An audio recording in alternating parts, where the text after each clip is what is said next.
tarde, pessoal, tudo bem? Estamos aqui para falar de dois assuntos importantíssimos, né? E alguns até polêmicos, vamos dizer assim, né? Ou, né, que tem aí um, um- um certo sabor aí para alguns tópicos que a gente vai falar aqui, mas importantíssimos, né? Hoje a gente trouxe aqui dois médicos, tá? E a Luciane, que está acompanhando com a gente aqui o podcast, tem alguns casos para trazer. Primeiro, a doutora Camila, né, Ribeiro, que é médica generalista, e o doutor Ariel Christen, que também é médico generalista, vai falar um pouquinho para a gente aqui, um sobre o câncer de mama e outro sobre o câncer de próstata, né? E aí, quem que quer começar a falar? Você? Pode ser, pode ser. Vamos lá Bom, então, Ariel. primeiramente, boa tarde. Obrigado pela oportunidade de falar de um tema tão importante. Meu nome é Ariel, sou médico generalista, estou na medicina da família e estou aqui para esclarecer dúvidas e falar sobre isso que ainda é um tabu, né, na sociedade. Perfeito.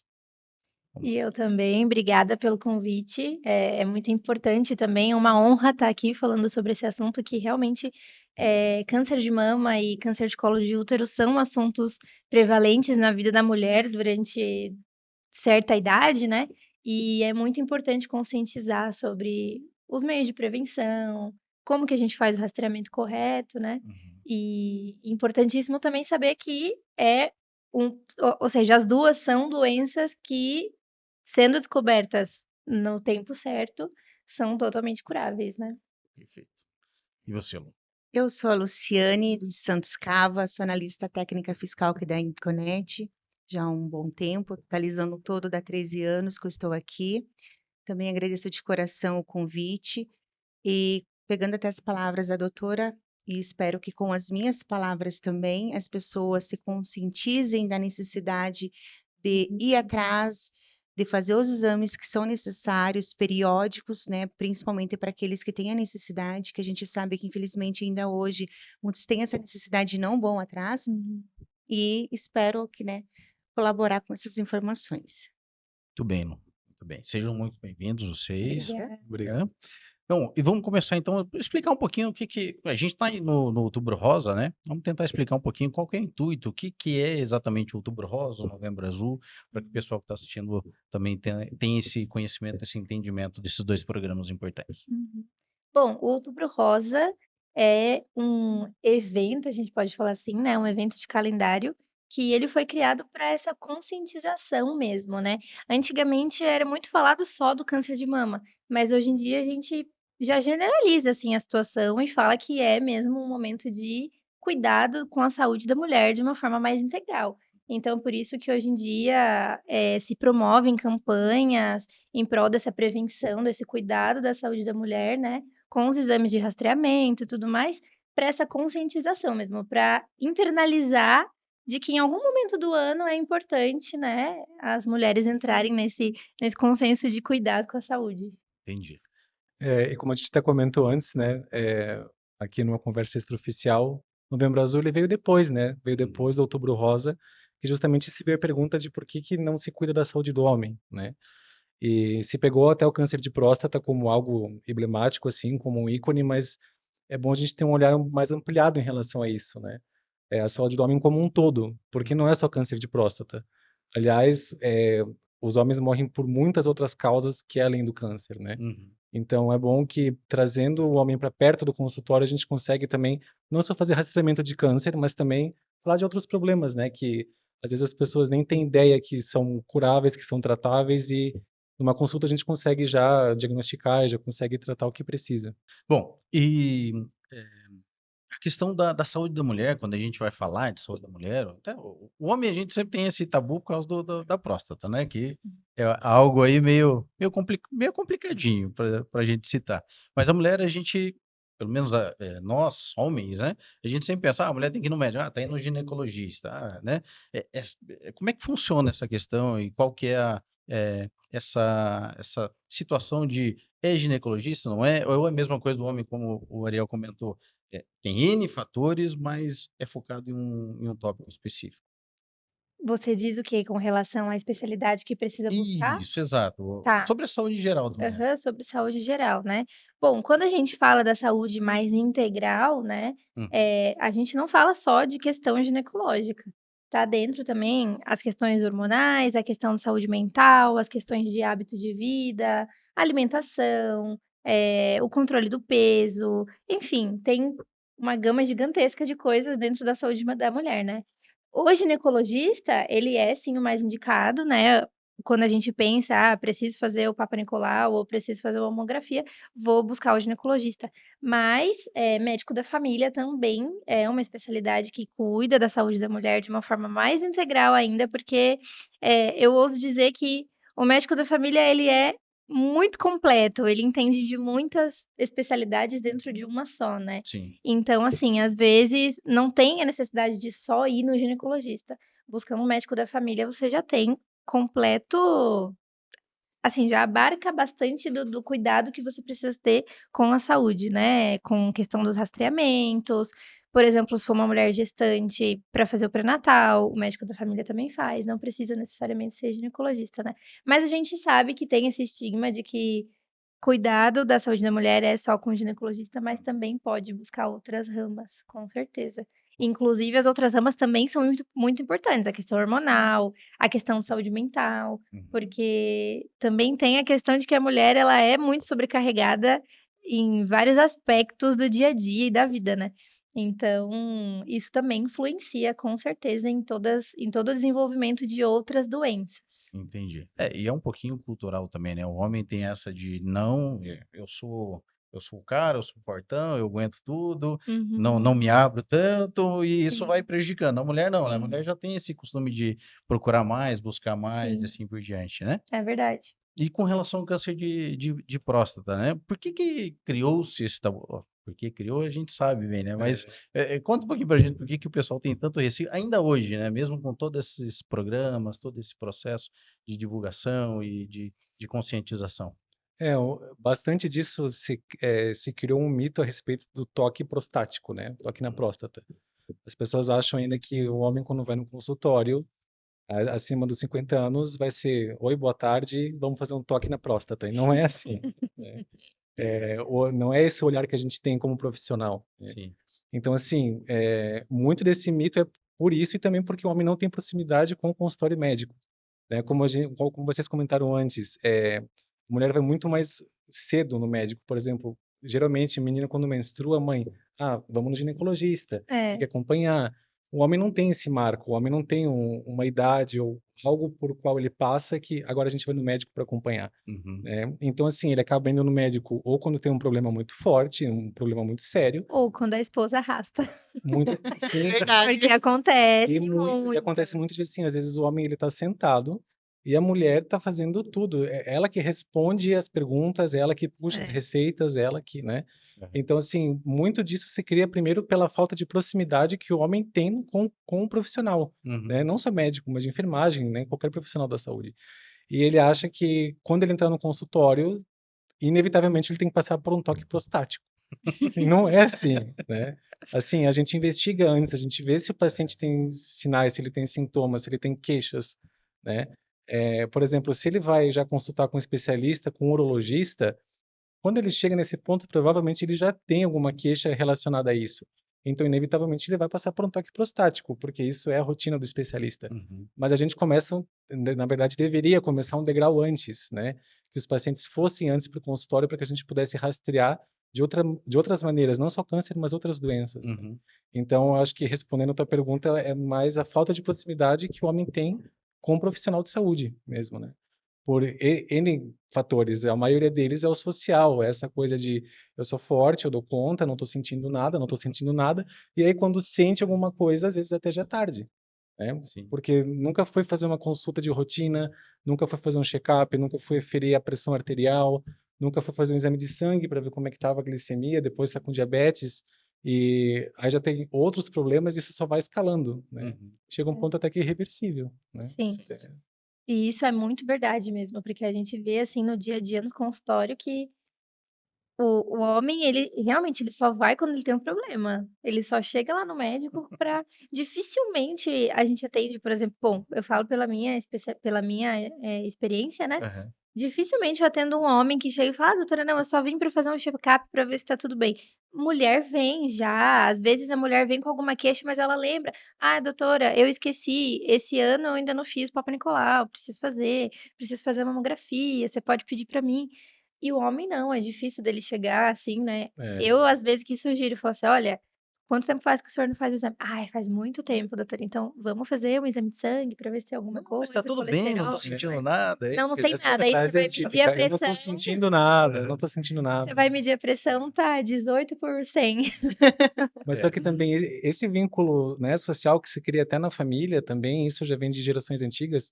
Para se ter ideia, tem um alto índice de câncer de pênis no homem por falta de higiene. Uhum. Nossa. E isso não digo que é justificável, mas se olhar para trás e entender o contexto familiar, dificilmente um pai chega para um filho e ensina como vai higienizar o pênis. Isso é uma coisa que não existe, basicamente. A gente não imagina isso, né? Uhum. A mãe já fala com a filha dos cuidados que ela tem que ter, Sim. É. né? Sim. Então, assim, isso é muito É muito cultural, é cultural, muito né? cultural. Esse papo realmente com o filho é diferente da relação Sim, sim. da É, mulher De com a filha, mulher, né? né? Você, que é mãe de menina, né? Mãe de menina de 10 anos, Uhum.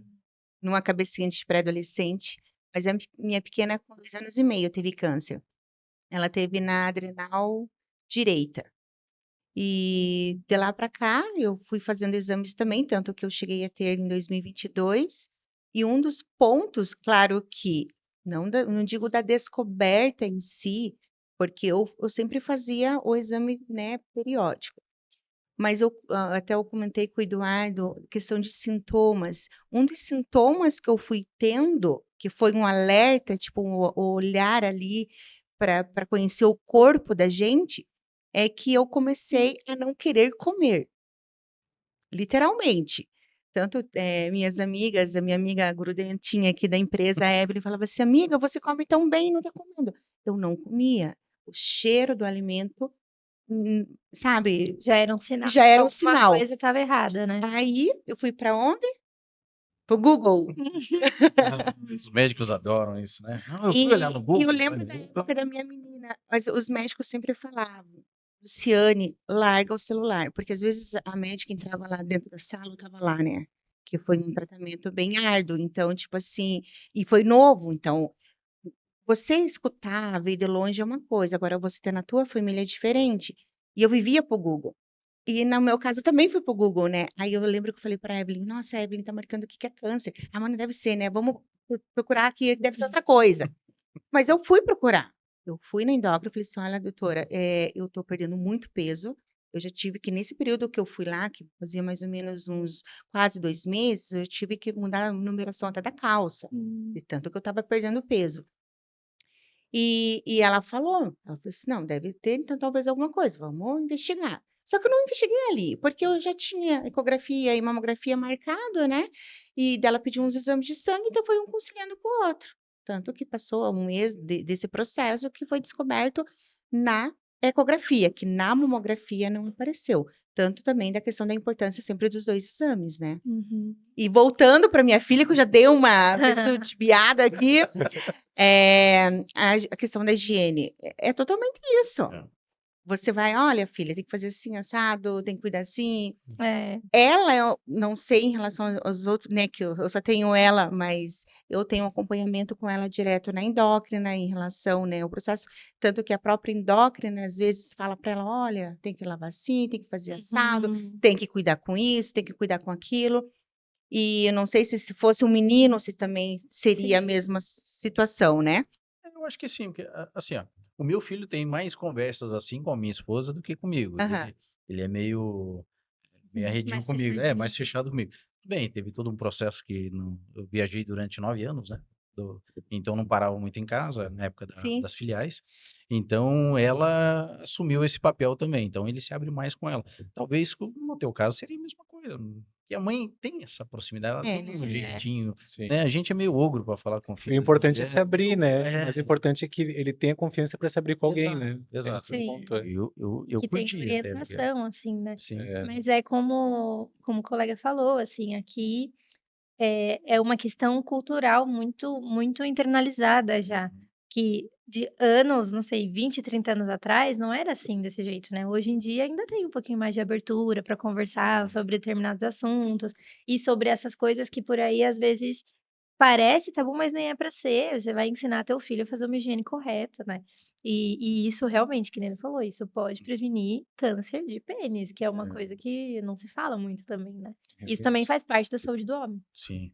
E já que estamos falando aí de prevenção e tal, existe algum fator de risco específico? Ó, se isso acontecer, realmente se cuide que vai ter problema, ou não, é algo aleatório, ou alimentação, como vocês já falaram aqui, isso tudo interfere, mas se eu tiver uma questão específica de, sei lá, um gene específico, um membro da família que já teve, pai e mãe, por exemplo, que às vezes acontece, isso é um ponto de atenção muito grande ou não? Como é que funciona? Sim, é um ponto de atenção, falando principalmente do câncer de mama, né? Nesse caso agora. Não tanto câncer de colo de útero, porque ele está envolvido com outras questões, que depois a gente pode conversar também. Mas o câncer de mama, sim, ele tem um peso genético importante, mas é assim, né? O peso genético, ele não é determinante 100%. Aham. Ele é um fator de risco que pesa um pouquinho mais, mas não quer dizer que uma pessoa que não tenha fator genético, por exemplo, o fator genético que eu digo é um antecedente familiar, né? Alguém da família que tenha tido câncer, não quer dizer que essa pessoa está livre de ter um câncer de mama, Entendi. por que não? Aham. Mas a pessoa que tem essa predisposição, realmente, depois, talvez ela precisa se cuidar um pouco mais, ela precisa ficar atenta aos outros fatores de risco, que com certeza os hábitos de vida, alimentação, tudo isso influencia. Uhum. Também porque hoje em dia a gente tem química em muitas coisas, né? Sim. E já está mais do que provado que substâncias químicas dentro de alimentos, agrotóxicos, tudo isso também interfere na nossa genética. Então, as pessoas que têm a predisposição Uhum. familiar e genética têm que se cuidar um pouquinho mais, mas quem não tem histórico também Não tá precisa livre se do. cuidar e não tá livre. Tá livre.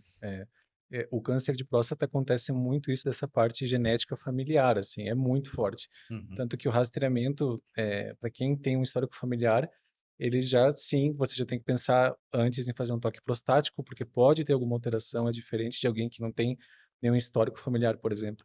A genética é como se fosse uma semente plantada e a gente vai regando ela, né? Uhum. Então, dependendo, conforme a gente rega ela e conforme a gente alimenta ela, ela pode desencadear algumas coisas ruins ou não, né?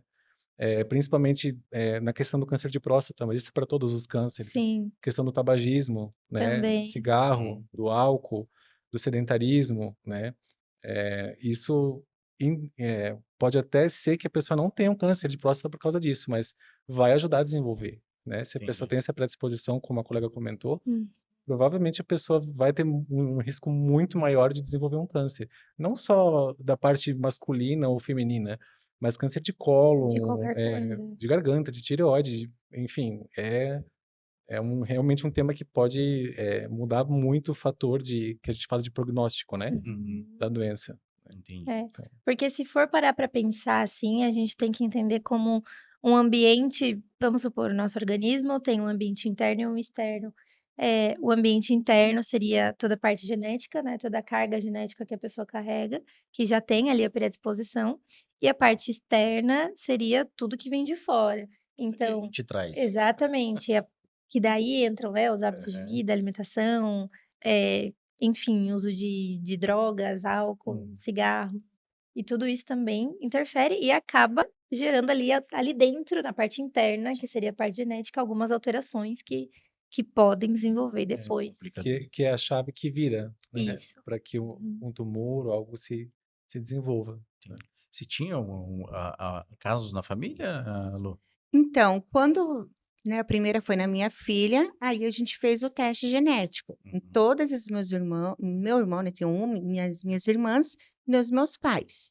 Aí no meu pai que deu que foi a origem. Tanto que meu pai já estava com uma certa idade, a gente resolveu de não contar para ele. Mas ele não teve nenhum tipo de Ele câncer. teve quando ele faleceu. Ah, Por exemplo, ele estava lá em coma já, né, na UTI, o médico falou assim, olha, a gente já fez ainda hoje, repetiu a ressonância dele, ou tomografia, um dos dois, e de fato ele está com um tumor próximo ao pulmão. Vocês querem para biópsia? Mas ele já estava, né? Uhum. Toda a família, não, a gente não quer porque não tem por que fazer ele passar por isso, né? E daí teve na minha filha e daí foi feita a porcentagem em mim, 100% em mim. Então, até como, né, a doutora falou, a mama também é um dos locais que as células cancerígenas gostam de ir quando você tem aquela mutação, que é a mutação chamada P53, pelo menos a minha. Uhum.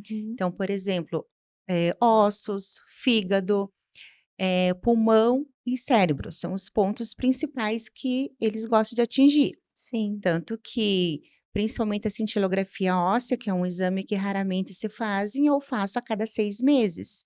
Aquela que injeta, né, aquela substância radiativa nas veias, aí eu até volto para a empresa, já estou com um marcado, inclusive, para daqui uns dias. Venho para a empresa, fica normal, aí eu volto lá para fazer todo o escaneamento. E claro, né, ressonância do corpo todo, e todos os demais exames que eles ficam pedindo para fins de controle. Explicando um pouquinho da parte que ela falou do P53, né, que é a mutação do gene. Esse P53 é o gene supressor de tumores. Então, é meio que a defesa das nossas células contra alguma alteração que depois desenvolva um tumor que chegue a ser um câncer, né? Nem todo tumor é câncer. Pode ser um tumor benigno ou um tumor maligno. O maligno, ele é mais indiferenciado, então é mais fácil dele se espalhar, por isso que a gente chama o maligno de câncer, né?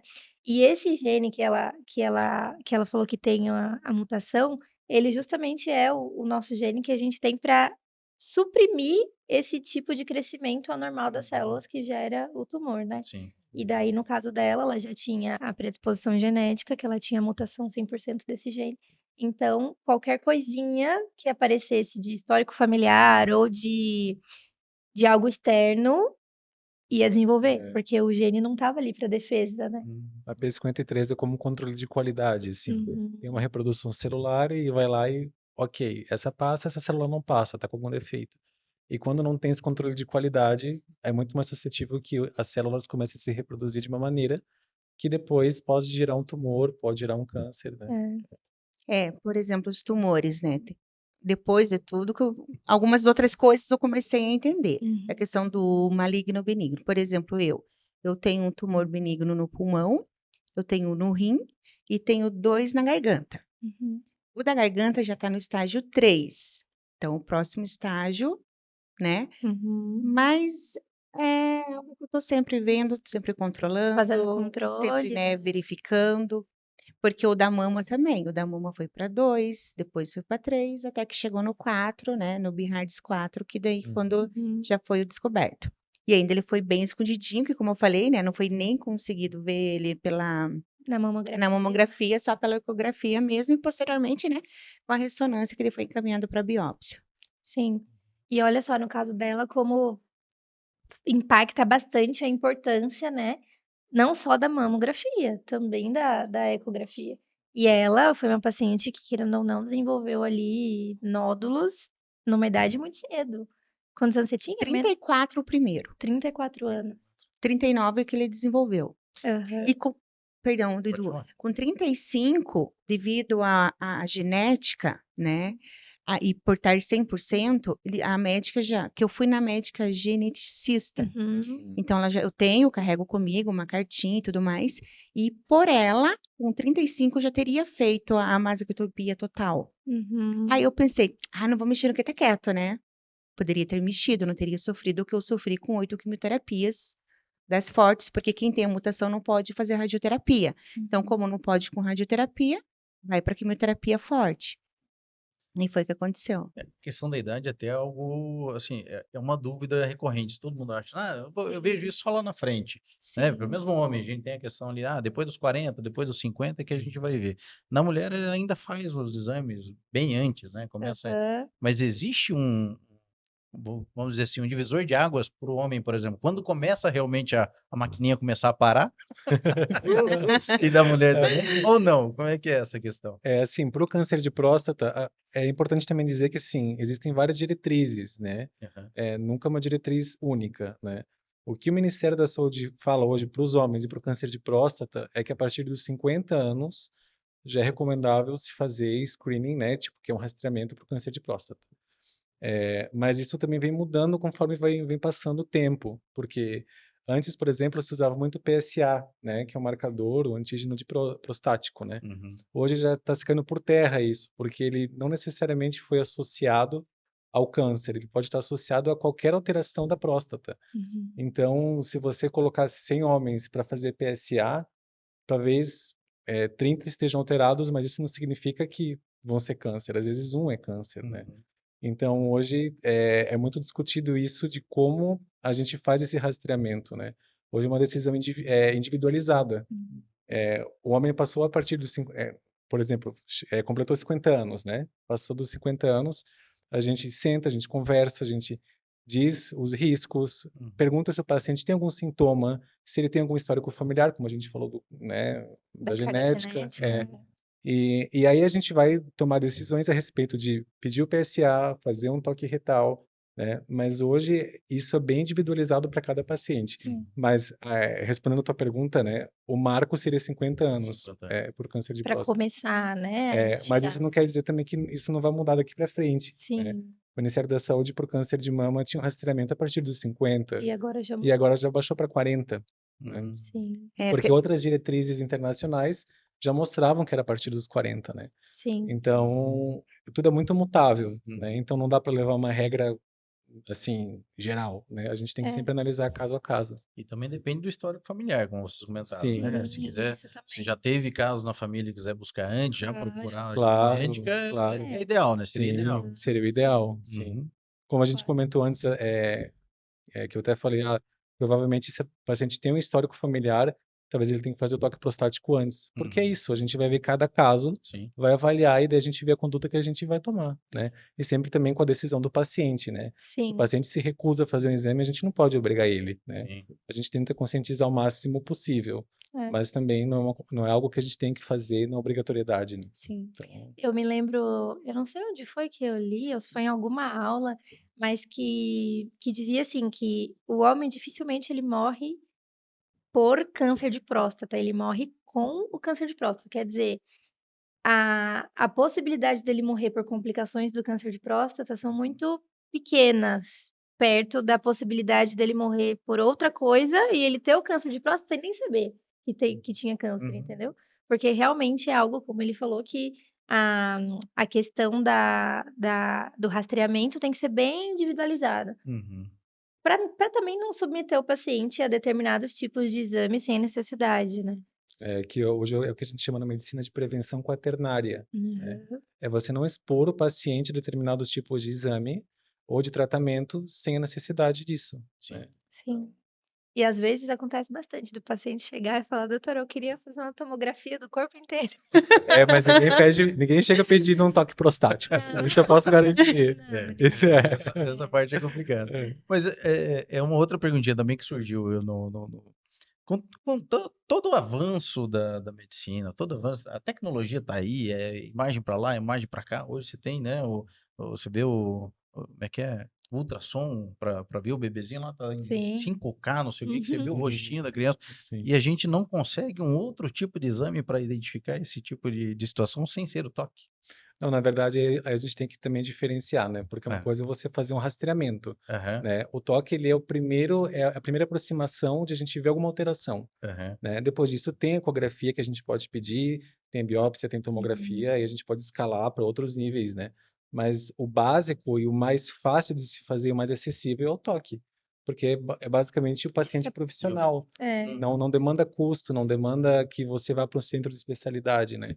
Por isso que ele é tão falado hoje e ainda é usado, né? Sim. Porque você consegue sentir alterações no toque Uhum. e que vão fazer como que abrem um caminho para você encaminhar para especialista ou fazer uma investigação mais aprofundada, né? Por isso que o toque ainda é tão prevalente. Sim. Então, Isso se dá também pela aproximação ali, né, do canal retal Uhum. com a próstata. Que, querendo ou não, vai ser muito mais específico, muito mais sensível, na verdade, você sentir uma alteração de consistência, a presença de um nódulo, do que você fazer uma ecografia. Entendi. É por isso que é É o primeiro passo. É o Tudo bem, primeiro tudo passo. E bem. por ser mais barato, né? Que nem ele falou Sim. também, né? E às vezes Não também você tem demanda pacientes grandes. que, por exemplo, no Sistema Único de Saúde, né, que é a nossa realidade, demora para você fazer um exame, né? Uhum. Então, assim, você não pode sair pedindo qualquer exame, assim, deliberadamente para qualquer pessoa, né? Uhum. Tem que ter um critério, né? Então, por isso que a gente começa do básico, né? Para daí sim a gente tomar um caminho e tomar uma decisão. Entendi. Bom, a Lu comentou também que quando ela fez 35, você fez o exame 35. lá e a médica orientou a retirada Na verdade, com antecipada ou quanto tempo foi? 34 que foi descoberta a questão da mutação, que foi quando a minha filha teve o tumor dela, né? E foi um tumor que também a gente demorou para descobrir. Ele estava com 308 gramas quando foi descoberto. Imagina para uma criança de Uma 2 criança anos de e 2 meio. anos, né? E, depois dela que foi feito o exame. Então, mais ou menos quase 35. Aí, quando fechou 35, de acordo com a médica, ela falou que o 35 é a idade que esse tumor, que essa mutação gosta de atingir a mulher. Ela falou assim: vamos retirar? Aí eu falei: não, doutora, eu tô tão bem, não, né? Tá lá 2 ainda e tal, porque já tava no BIHAR dos 2. Falei: Uhum. tá, né? Dela, você que sabe. A autorização você tem, a gente já manda, o plano, né, provavelmente já libera, porque é por lei em Sim. relação ao teu caso da mutação, e a gente já faz. Eu falei: não, né, vamos esperar. E foi 35, 36, 37, nos 39 que foi quando veio. E ele veio bem agressivo, porque a eco eu fiz em julho, metade do mês de julho. Tinha um tumor. Em outubro, quando eu fiz a cirurgia, que daí atrasou um pouquinho porque eu queria ir na festa da empresa, só não conte para ninguém, Segredo. segredo, tá? Já tinha 2 tumores e um deles já estava na corrente sanguínea. Então foi assim muito rápido. E de acordo com a doutora, tanto que ela falou assim: Lu, a gente vai ter que, né, depois que entrou ali no processo, não foi algo tão agravante, porque tudo, tanto da minha filha quanto o meu, como é carcinoma, ele é tudo voltado para a questão hormonal. Uhum. Então, por exemplo, da minha filha, eu internei ela com a roupinha da escola. A gente saiu da escola, fomos para lá, que foi tudo uma corrida. Aqui, Muito resumindo, que se eu rápido, fosse né? contar aqui, a gente passava o dia inteiro contando história. E era para ser na segunda, o médico, não, a gente vai mudar, de segunda não, no caso dela seria na segunda e tinha outra no sábado. Mudaram minha filha pro sábado e já fizeram, porque tava assim, tipo, fazia exame de manhã, tava 400, 500 ou testosterona lá. Uhum. Esse daí. Testosterona. Sim. De tarde já tava 500, à noite já tava 600, só Muito tava assim, rápido, né? na verdade eu tô Evolução. falando 500, mas já tava mais de 150 mil. Porque a contagem no exame de sangue, tá? Os doutores que não deixam mentir, parece que vai até 150. O dela era acima de 150 mil. Nossa. Então era assim algo muito alto. Então, tipo, foi tudo corrido. Graças a Deus era para ter tirado até o rim dela, mas não tenho dúvida Tirou que só a foi tudo, glândula. né? Que foi questão divina, saiu sua glândula e tudo mais. Foi uma fase difícil, muito difícil. Então, até falando questão Imagino. de mente, Sim. eu sofri muito com 8 quimioterapias. Ela fez 52 quimioterapias. Uma Foram criança. 9 meses dentro do hospital. Eu saí a média de 5 dias, 6 dias, o resto tudo lá dentro do hospital também. Que como foi uma quimio muito forte, muito pesada, foi feito com ela internada. Então, a cada ciclo, que eles chamam, né, vinha média de 5 ou 6, ou 2 por dia, dependendo de como ela estava. Nossa. E o câncer ele é um furacão que arrasta tudo que tem em volta, né? Sim.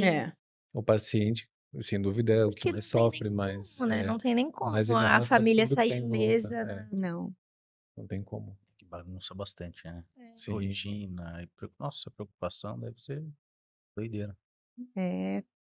Mas ainda bem que passou, né? Passou. Passou. Passou ela ano passado, 19 de maio, que é uma data que eu jamais vou esquecer, que deu os 5 anos de remissão dela. Porque embora, né, ela tenha tido com 2 anos e meio, mas ele teve o processo da quimio injetável, depois ela ficou por um bom tempo tomando mitotano, que na verdade por quase 2 anos, e depois que os médicos começaram aquela contagem. Então foi ano passado. E eu ainda tô no meu 2º ano. Próximo aí os 5. Vai dar tudo certo. Vai dar tudo certo. Não, já Já- está dando já tudo tá certo. é. Com certeza. Nossa. Você comentou também sobre o câncer de colo de útero, né? Sim. Teve Como é que é esse processo? Como é que é também? É de mesmo rastreamento. isso, de rastreamento é o mesmo do câncer de mama? Não, Como é que é um funciona? pouco diferente, porque o câncer de colo de útero, ele tá mais envolvido com uma alteração ali nas células também, né, do colo do útero, mas essa mudança, essas alterações celulares, elas são dependentes da presença de um vírus, que é o vírus do HPV. E o HPV, ele é um vírus sexualmente transmissível, então o principal meio de prevenção é cuidado e proteção sexual, né? Uhum. E tem a vacina também, né? Que hoje em dia é dado para meninas adolescentes, tem a faixa etária, né? Que elas precisam tomar certinho. E aí depois, a partir dos 25 anos, a gente começa a fazer o rastreamento das meninas com o Papa Nicolau, né? Uhum. Antigamente a gente fazia o Papa Nicolau só, e a orientação era de que se o Papa Nicolau saísse bem, normal, sem nenhuma alteração celular, durante 2 anos, a gente podia manter e fazer a cada 3 anos, né? Não precisava fazer anual. Sim. Agora, tem uma nova diretriz que a gente pode utilizar, na verdade, assim, o procedimento é igual, faz a coleta do mesmo jeito, ali com a escovinha, né, que vai ali dentro do colo do útero, do mesmo jeito, mas agora a gente tem a tecnologia de buscar o DNA do vírus na célula do colo do útero antes de apresentar qualquer tipo de alteração celular. Então, por exemplo, antigamente que eu digo é a atualização antiga, né? Uhum. Sem essa do DNA agora. Você via a foto da célula e aí você falava: "Ah, tem uma alteração celular, vamos investigar porque pode ser um câncer". Aí agora, antes de apresentar qualquer tipo de alteração, a gente faz um teste molecular que detecta o DNA do vírus. Se tiver o DNA do vírus ali, aí a gente já sabe que precisa ficar um pouco mais atento, ficar ali controlando, né, a evolução celular. Aham. E aí a idade é a mesma, é a partir dos 25 anos até 69, 70 anos. E de mamografia, como o Ariel comentou, antes era a partir dos 50 que a gente fazia. Podia fazer antes dos 50 em pacientes muito individualizados, por exemplo, paciente que teve câncer de mama na família, em familiar direto, né, mãe, irmã, tia. Mas agora mudou, onde já está pelo Ministério da Saúde mesmo, que pode fazer o rastreamento com mamografia a partir dos 40. Sim. Não é obrigatório. É a mesma coisa, você vai conversar com o paciente e vai falar: "Olha, você quer fazer?", mesmo sem ter fator de risco, tá? Mesmo sem ter histórico familiar. Quer fazer mamografia? Se a paciente concordar e falar que sim, que ela quer, aí a gente já pode fazer, já é indicado. Entendi. Por isso tem a importância também dessa proximidade com o profissional de saúde, né? Porque as diretrizes mudam sempre, Sim, o né? tempo inteiro. Então, às vezes a pessoa ela fica com uma ideia que ela ou até foi no Google e ele é uma informação que às vezes nem é mais Não atualizada, é né? atualizado. Mas se a pessoa ela tem o hábito de ir no consultório, de falar com um profissional de saúde, né? Ela vai ter acesso a benefícios muito mais cedo porque as diretrizes mudam, as pesquisas mudam, né? Tudo avança muito rápido, então não dá para ficar com uma ideia congelada só tal idade, só, né? Claro, tem idades que a gente tem que começar a olhar com mais cuidado, isso é fato. Mas, assim, é importante também que se tenha essa proximidade com os profissionais de saúde, né? Uhum. Para que caso tenha uma atualização, a gente também já consiga agir antes e atuar antes, né? Até pegando o gancho ali da doutora, que você fez a pergunta em relação ao colo do útero. Em janeiro do ano passado, uma das minhas médicas, foram mais ou menos umas 7, não é exagero, é 7, umas 7, 8. Se eu não me engano, da mastologia, que a doutora Karina Fulan, ela falou assim: Luciane, seria interessante a gente já tirar agora o teu útero e ovário. Eu falei: agora, se mandarem um putal, alguma coisa, eu vou voltar. Falei: ok.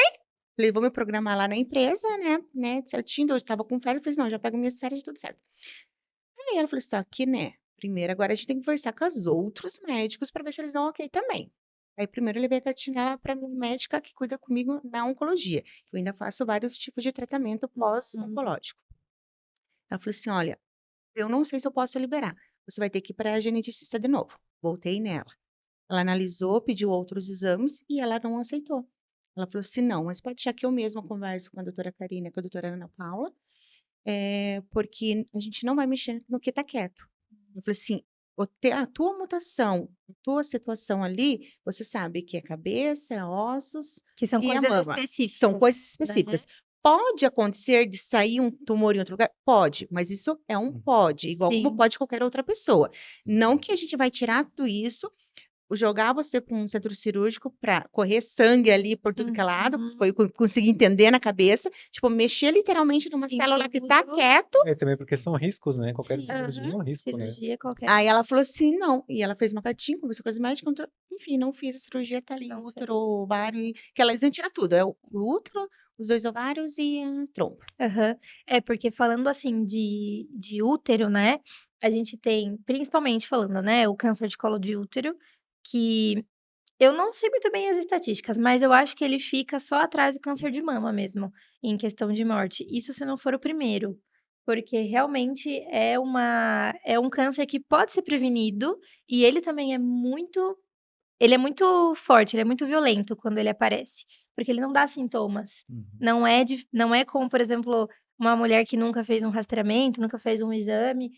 E vou buscar o médico porque eu tô com um sangramento diferente ou alguma coisa. Quando vai buscar porque teve sintomas, é porque ele já tá muito avançado. E aí, o tratamento, quimioterapia quase não pode fazer mais nesse estágio, né? E aí é só tira útero e tira tudo que pegou ali, né? Então, por isso, mais uma vez, a importância do rastreamento. Porque Uhum. a gente consegue detectar o câncer, na verdade, antes dele ser câncer, né?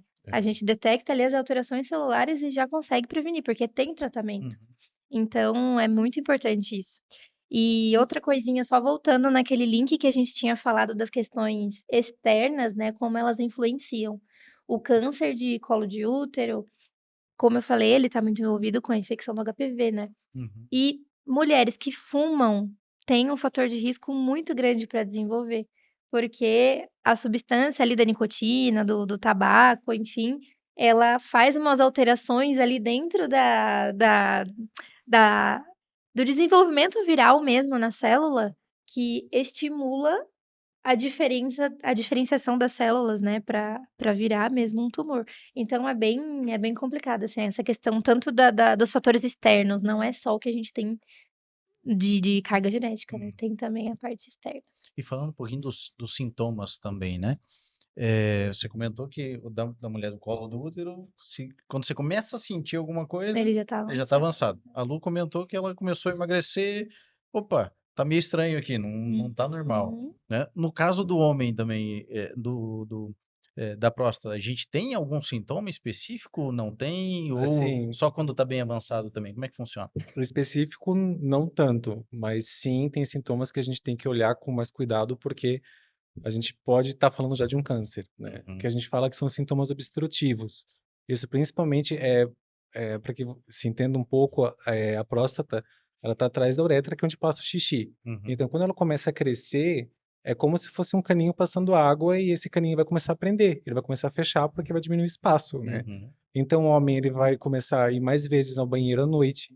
Ele sempre vai ter uma sensação de que a bexiga nunca esvazia direito, justamente porque a urina não passa tanto, né? Ou ele vai no banheiro, não consegue fazer xixi direito e depois começa a gotejar na cueca, porque aí quando o homem relaxa mais, quando ele está mais relaxado, aí começa a dar mais xixi na cueca. Mas isso também pode se confundir com outras doenças, né? Que até podem ser por fatores hormonais. Aí por isso a importância de fazer o rastreamento, de buscar a ajuda de um profissional para saber fazer essa diferenciação, né? Com outros exames também. Uhum. Mas esses são os sintomas assim que mais aparecem. E não é dor, não é febre, não é uma coisa alarmante. É uma coisa que começa ali silenciosa aos poucos, né? E Que às que vezes é o famoso, ai, não é nada, depois eu vou ver, ou depois acha que é uma infecção urinária, Aham. porque às vezes também pode dar um pouco de ardor, pode até dar um pouco do que a gente chama aqui hematúria, ser um pouco de sangue, Uhum. né, na urina. Mas são sintomas silenciosos, né? E quando isso acontece é porque realmente a próstata já está muito grande. E aí pode ser tanto por uma inflamação, pode ser o que a gente chama de hiperplasia prostática benigna, desculpa o termo técnico, mas é quando tem uma alteração hormonal no homem e a próstata começa a aumentar de tamanho por essa alteração hormonal, Uhum. ou como já pode ser um câncer, né? Uhum. Então, o único jeito de saber isso é fazendo exames, é investigando mais e aí dar o tratamento que corresponde. Entendi. Bom, e a mulher também é o mesmo. Bom, vocês já comentaram aqui, né? Só que são N fatores. No teu caso, se perder um pouquinho de peso, deve ter. Um pouquinho não, se perder Não, bastante perdi genética, né? bastante. Mas deve ter outros sintomas, no Porque caso. na verdade a perda de peso ela tá muito associada aos sintomas constitucionais ali dentro de uma síndrome tumoral, né? Quando já Então, tá, até o câncer de próstata, quando é mais sim, avançado, também pode aham. começar daí isso. Então, tanto que assim, às vezes é muito comum quando a gente suspeita, porque claro, né, o paciente chega com alguma síndrome assim específica, apresentando determinados sintomas, a gente já tende a pensar primeiro no mais grave para a gente poder descartar. E sempre a pergunta clássica é: sintomas perdeu peso, mas é perda de peso sem intenção, né? Porque não adianta o paciente falar, não, doutora, assim, eu tô fazendo dieta faz 3 meses, aí eu emagreci 10 quilos. Ótimo, é por conta disso. Mas diferente do paciente falar: "Não, doutora, olha, eu não estou comendo, meu apetite tá não quero comer, tô perdendo muito peso", que nem você comentou que teve que Senti diminuir. enjoo da comida. Aham, diminuiu até o número de Sim, roupa, né. sim. E isso em quanto tempo, mais ou Não menos? deu 2 meses. É Nossa. uma coisa alarmante, né, que a gente Uhum. para pra pensar e fala: "Epa, tem alguma coisa estranha, vamos investigar". Mas depois, assim, falando de saúde da mulher no geral, primeiro, né, o câncer de mama, ele pode ter sintomas e pode ser que não. Às vezes pode aparecer alguma alteração ali na pele, que fica como um aspecto, assim, de casca de laranja, né, principalmente perto do mamilo. Pode ser que com o toque a mulher já sinta ali algum nódulo. Com questão à dor, é assim, dificilmente um nódulo que dói vai ser um câncer. Difícil, porque a maioria deles, assim, quando a gente depois estuda e vê na ecografia, ele tem características de fibroadenoma, que não é um câncer. É um nódulo mamário, do mesmo jeito, mas ele não é um câncer, né? E ele é um dos que dói. E aí, às vezes, é engraçado que a paciente chega: "Ai, doutora, mas eu palpei ali, tem um nódulo e tá doendo". Aí, quando fala que tá doendo, a gente já fica um pouco mais tranquila, porque sabe que por aí as chances de ser um câncer é muito menor do que de ser um fibroadenoma, né. E depois, por exemplo, o câncer de endométrio, ele tem um sintoma que é bem clássico, que é o sangramento uterino anormal fora do período menstrual, né. Também é um câncer que está associado mais a pacientes mais idosas, então a gente vê muito na pós-menopausa, paciente que: "Doutora, já tô de menopausa faz 5 anos que eu tô de menopausa já, mas comecei a sangrar e tô com sangramento". Aí a gente já sabe que precisa investigar também, pensar um pouquinho mais, né. Uhum. E o câncer de colo de útero, que nem eu falei, ele quase não apresenta sintomas, ele é quando apresenta porque já Quando tá tá complicado. já pegou outras partes ali, né. E pegando da menopausa, essa medicação que eu tomo e é injetável também. A injetação é a cada 28 dias. Na verdade, não é nenhuma injeção, uma cápsulazinha que é jogada com uma agulha Hã. Azoladex, Hã. com uma agulha não fininha, Não fininha. não é Traumas, fininha. traumas. Então, Quase passa a É. cápsula na agulha. então, Nossa, mano. eu injeto na minha barriga a cada 28 dias e ela com o tamoxifeno, que eu também tomo, ele faz o processo da menopausa. Então, eu com 39 anos, que foi quando eu comecei a tomar eles, eu já entrei no processo de menopausa. Então, hoje eu estou com 42. Mas, por exemplo, com 40, eu estava lá me abanando, né? Porque é um calor. Dava Aí o aqueles processo da sintomas, menopausa né. também é um tabu, né? Aí eu tava lá, né? Todo mundo, mas Lu, você tem 40 anos. É que tem gente que ainda não sabe sabe. e tal. Eu falo, pois é, mas já aconteceu, né? Fazer o quê? E não é precoce. uma Você. e uma coisa, assim, que não é só quem toma remédio, tem muita paciente que tem menopausa precoce, Uhum. que começa a ter ali os sintomas do climatério, né, já com 40, 41 anos já chega e já fala: "Doutora, será que eu tô doente, alguma coisa?". A gente fala: "Não, vamos investigar, porque pode ser que você esteja entrando no climatério, né". E aí vai ver, é mesmo, a menopausa precoce. Bom, gente, e falando um pouquinho de prevenção aqui, vocês já falaram de tabagismo, questão de consumo de álcool. Existe alguma coisa que as pessoas podem fazer para prevenir algo? Lógico, primeiro, parar de fumar, obviamente, pelo que eu entendi, seria algo primordial, né? Parar de beber também? Ou não? Tem alguma outra coisa? Prática de exercício? É assim, o primeiro que se fala sempre para todos os tipos de câncer, independente de qual seja o estilo de vida, né? Uhum, É justamente isso, é aumentar a prática de exercício físico. A alimentação é o básico, é só pensar, tudo que a gente coloca para dentro do corpo vai trazer alguma uhum, consequência, né? sim. Então sempre preferir alimentos saudáveis, parece uma coisa que a gente sempre bate na mesma tecla, de falar de fruta, Fruta, verdura, verdura, evitar principalmente processados, pensar que se um produto está no mercado durando 4 meses, é porque ou ele vai ter uma concentração alta ou de sal, ou de açúcar, ou de ou de gordura. conservantes mesmo, Nenhuma assim, fruta dura químicos, 4 né? meses na prateleira do mercado. Isso é Uhum. Né? verdade. Então, isso a gente tem que parar para pensar que são coisas que a gente está ingerindo e que sim, não quero ser alarmista e dizer, eu não coma tal produto industrializado porque vai dar câncer. Não é isso. Mas a gente tem que parar para começar a pensar no que a gente está comendo também, né? E fora o tabagismo não tem nada de bom, assim também como o consumo de álcool. A gente não consegue trazer um benefício, não consegue dar um dado, isso melhora com o consumo de álcool e cigarro. Não melhora. Só Nada pior. Não melhora, tem só nada piora. que... Então, fazer o básico bem feito sempre vai Uhum. ser o primeiro ponto a se pensar e a se recomendar. Sim. Eu lembro na minha época, a primeira coisa que o doutor Cícero, que fez a colocada, vamos dizer assim, nas mamas, né? Que a doutora Karina tirou, ele entrou colocando. A primeira coisa que ele falou para mim, você fuma? Eu falei, não, dele, é que se você fumasse a partir de hoje, você não chegaria mais perto do cigarro. E ele foi Uhum. assim, objetivo. Uhum. Aí do álcool eu falei, tá, e um copinho de chopp, que eu gosto bastante. Dele, tá, 1, 2, pode. 10. Não, Quem deu gosta 10 ele não sabe. Esse de outubro. é outubro, será que É. uma vez por ano só? É uma vez por ano. É. Esse é outra coisa mesmo. Não, mas é só uma vez, é só um dia. Isso também é complicado, né? Sim. Mas assim, tudo que é com moderação, tudo bem, porque também faz parte de você ter momentos Sim. de prazer Até com porque a coisas gente que não vive você numa gosta. bolha, né? Nem vive numa Exatamente. bolha. Não dá pra hoje em dia você falar, você não vai beber uma taça de vinho nunca mais, não vai tomar um chopp jamais porque você gosta, sendo uma coisa que você gosta, né? Mas quando começa a ser algo que tem que estar na tua vida todos os dias e que não tem controle sobre aquilo, né? Isso não só falando de bebida e cigarro, enfim, mas de tudo, né? Sim. Traz problemas, então Tudo em excesso tudo em complica, né? excesso, E exatamente. pior ainda é quando vira um hábito, né? Quando o Uhum. excesso vira um hábito. Aí a Sim. gente tem que começar a parar e pensar realmente no que a gente está fazendo, né? Entendi. E também queria dizer que, assim, a questão dos hábitos é muito importante, mas a questão de cuidar da saúde mental também é muito importante.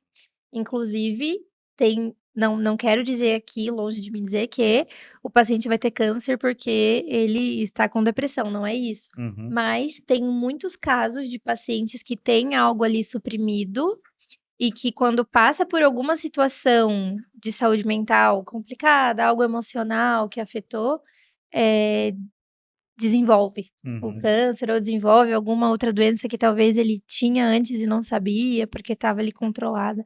Então, a questão da saúde mental também é muito importante. Dá como se fosse um gatilho ali, né? Parece É. que. Tipo isso, um gatilho Uhum. poderia ser. Tanto que já está associado à depressão com casos de Parkinson, Uhum. né? Pessoas que passaram por um transtorno depressivo por muito tempo sem tratamento, elas têm mais propensão a ter Parkinson. Nossa. E até outros tipos de demência, mas Parkinson é o que já foi mais comprovado. Uhum. Né? Por isso também a importância de falar da saúde mental. Uhum. E hoje em dia tá cada dia mais complicado, né? E Porque. principalmente para o homem, né? É. Principalmente para o homem, que tem aquela fama de ser o durão, que não pode chorar, que o homem não pode falar de sentimentos. Uhum. E às vezes esse machismo nem vem só do próprio homem, vem da companheira, da esposa também, né? Muitas mulheres também não entendem que o homem também passa por isso, Uhum. né?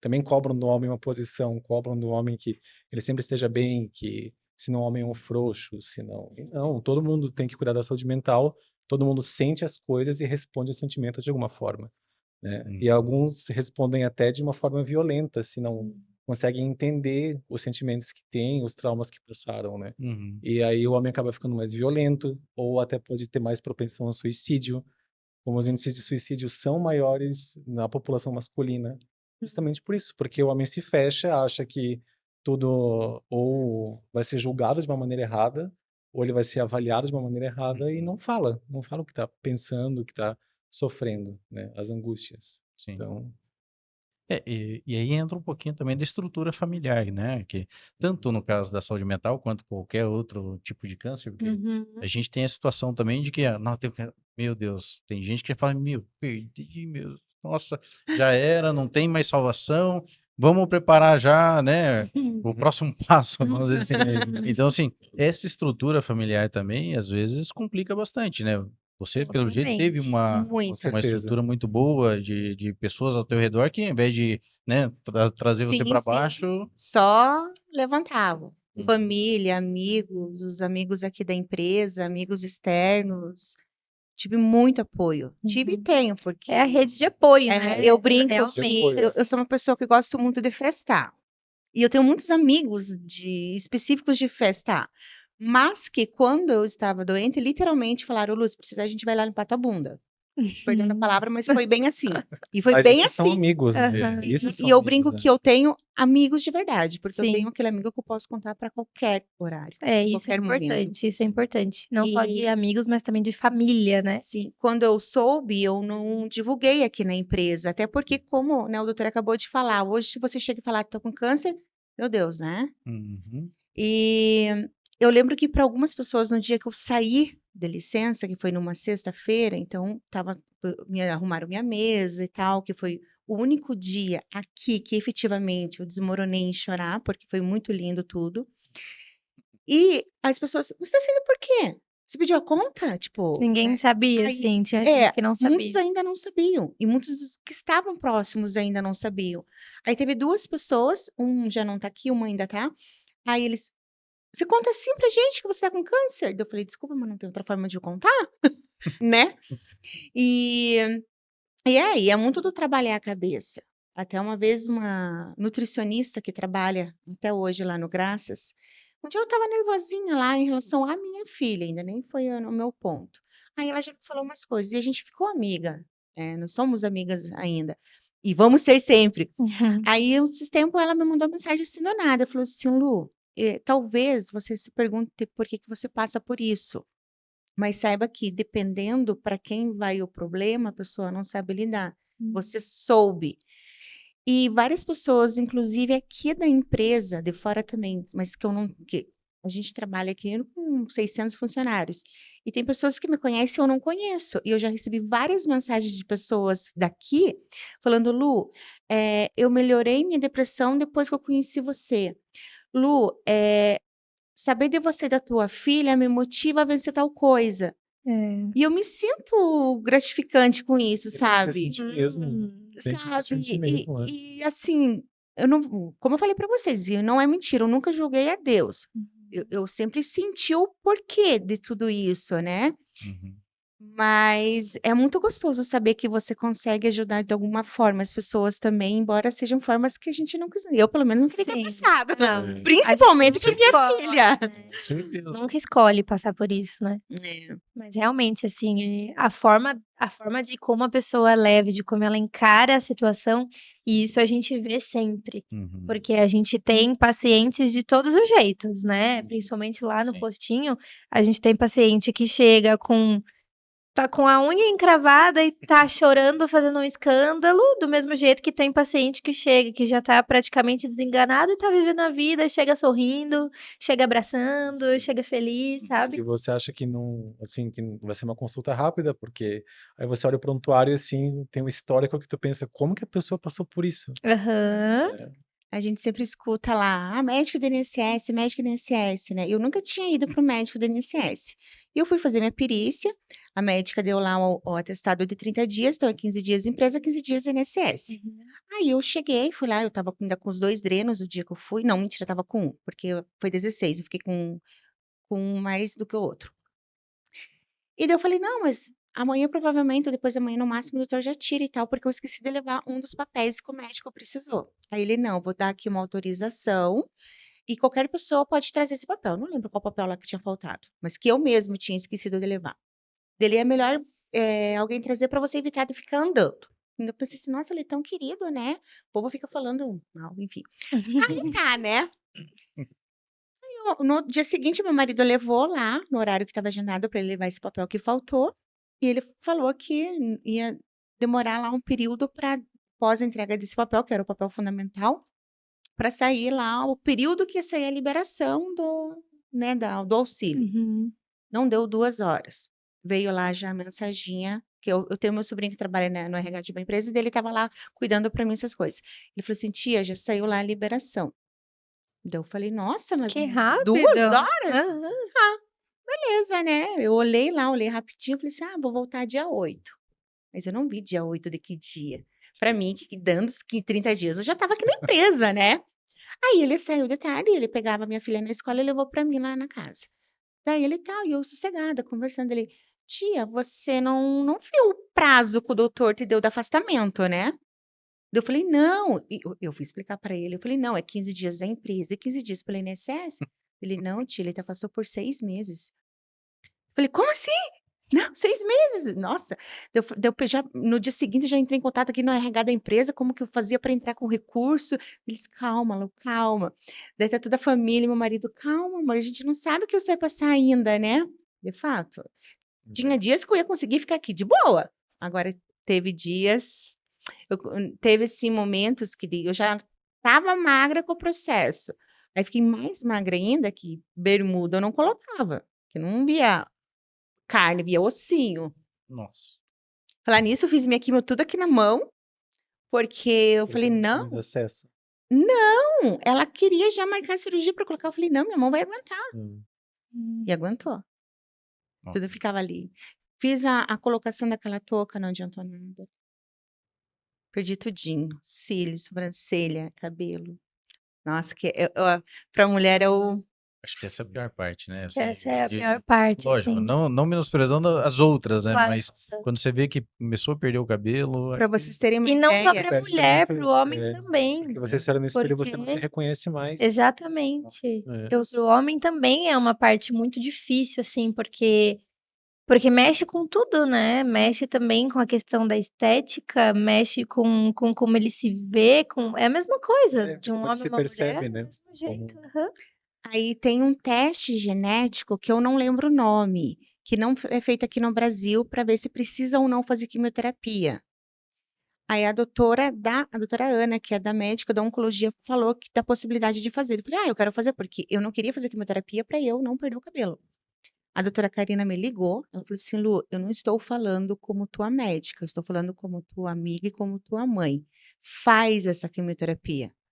Porque é a única chance que a gente tem de prolongar, e você, para nós, é uma criança. Até teve uma hora que o doutor falou assim, 50 anos é novo.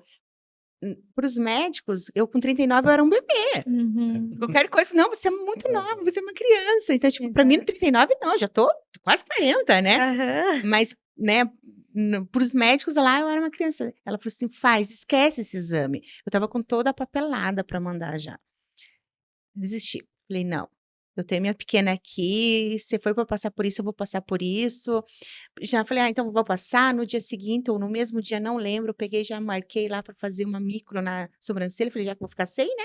Então já vou mandar mais disfarçadinha. Uhum. Sim. Mas para alguns amigos e para os meus pais, eu só chorei o dia que eu falei que eu estava perdendo o cabelo. É. E também tem isso, né? Eu acho que diante de um processo tão complicado e tão longo, sempre vai ter alguém que a gente confia, onde a gente tira a máscara, tira a roupa, tira tudo que tem ali pra mostrar e chora e se entrega, porque realmente o sentimento deve ser muito dolorido, né? Dói. Da minha pequena também eu lembro como que foi, então, tipo, você sabe que tá, você sabe o que vai passar. Agora, quando você vê o cabelo ali, eu lembro uma vez uma cena, eu estava saindo no corredor, então, eu chamo a ala da tristeza, primeiro andar do Hospital Nossa Senhora das Graças, que vocês nunca precisem lá, a não ser para fazer alguma visita para alguém que vocês nem conheçam. Uhum. Então fica todo mundo no seu quartinho trancado. Por exemplo, lá naqueles quartos lá você não abre nem janela. Uhum. É uma respiração diferente que entra lá. E a minha irmã trouxe para mim um bolo e eu ia descer pegar, do que era do aniversário da minha sobrinha. E era véspera de Natal. Então nisso estava o pessoal no corredor cantando. Porque também não tinham autorização para entrar mais para dentro da porta lá para cantar. Então eles ficaram no corredor. E a hora que eles estavam cantando, eu saí. E eu saí de cara com todos aqueles adolescentes e crianças. Gente, eu não sei como eu desci, mas eu desci. Aí a minha irmã viu, eu não conseguia falar, só chorava. Dela, o que aconteceu com a Bel? A Bel tava bem, né? Porque Uhum. tinha dias que a minha Belzinha chorava, eu ligava para a médica, tal coisa não. Então, deve seus ossos, não tem o que fazer. E aqui, uma das dores piores, eu sei porque eu passei por isso, é uma dor no osso, assim, que não tem o que tire. Tipo, era morfina, mas também não estava adiantando, tanto nela quanto em mim. E, gente, viu ali, tipo, eu sei onde eu estava, eu nunca tive aquela crise ali, mas você passar e ver, Sim. dá um Impacta, um né? impacto. É uma coisa Foi que... assim, misturou com a música do Natal ali, eu sei que, ai, Ei, aí. ai, Senhor, Ai, não. ai. Nossa, muito. Não é fácil. Mas passou. Passou, É. passou. Agora você tá aqui contando tua história. E pegando, inclusive, de criança. A minha filha fez 6 amiguinhos. Ela saiu do hospital só com 1. Nossa. E existe tantos também, né? Outros tipos de problema. Então, tipo assim, às vezes as pessoas falam assim, nossa, Lu, você fica rindo. Não é ficar rindo. A minha filha tá bem, eu tô bem.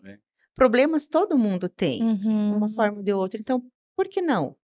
Tanto que a médica, do dia que eu fiz o retorno, o médico do retorno me liberou, a psicóloga não queria me liberar.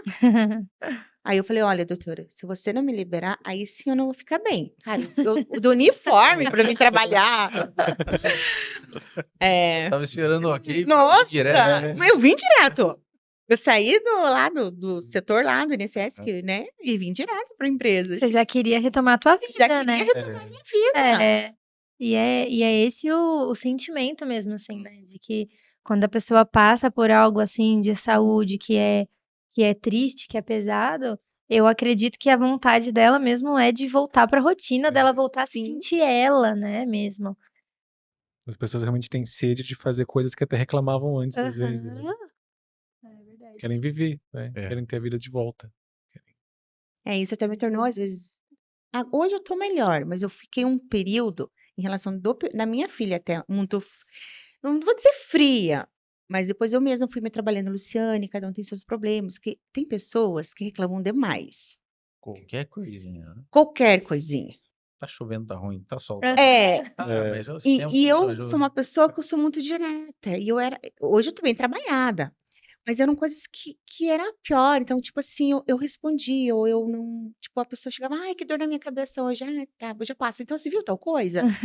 E hoje eu dei uma melhorada com isso, a pessoa chegar pra mim e falar que tá com dor de cabeça, eu vou dar atenção, que ela tá com dor de cabeça. Claro, tem algumas eu vou passear do outro lado ainda. Mas é algo assim que, tipo, você vê tanta coisa que tem uma pessoa que um dia eu falei para uma amiga minha, eu falei assim, cara, um dia ainda vou pedir para ela ir comigo fazer uma visita num hospital. Porque, cara, a pessoa reclama demais. Mas É. enfim. E esse é um treinamento que a gente da saúde tem que ter muito, assim, de não Tempo medir a inteiro. dor dos outros com nossa régua. É. Porque a gente vê muita coisa no hospital e pensa, isso é uma besteira, isso... Mas não, talvez para aquela pessoa isso não seja uma besteira, e realmente a pessoa tá tendo Uhum. sofrimento, agonia com aquilo, né?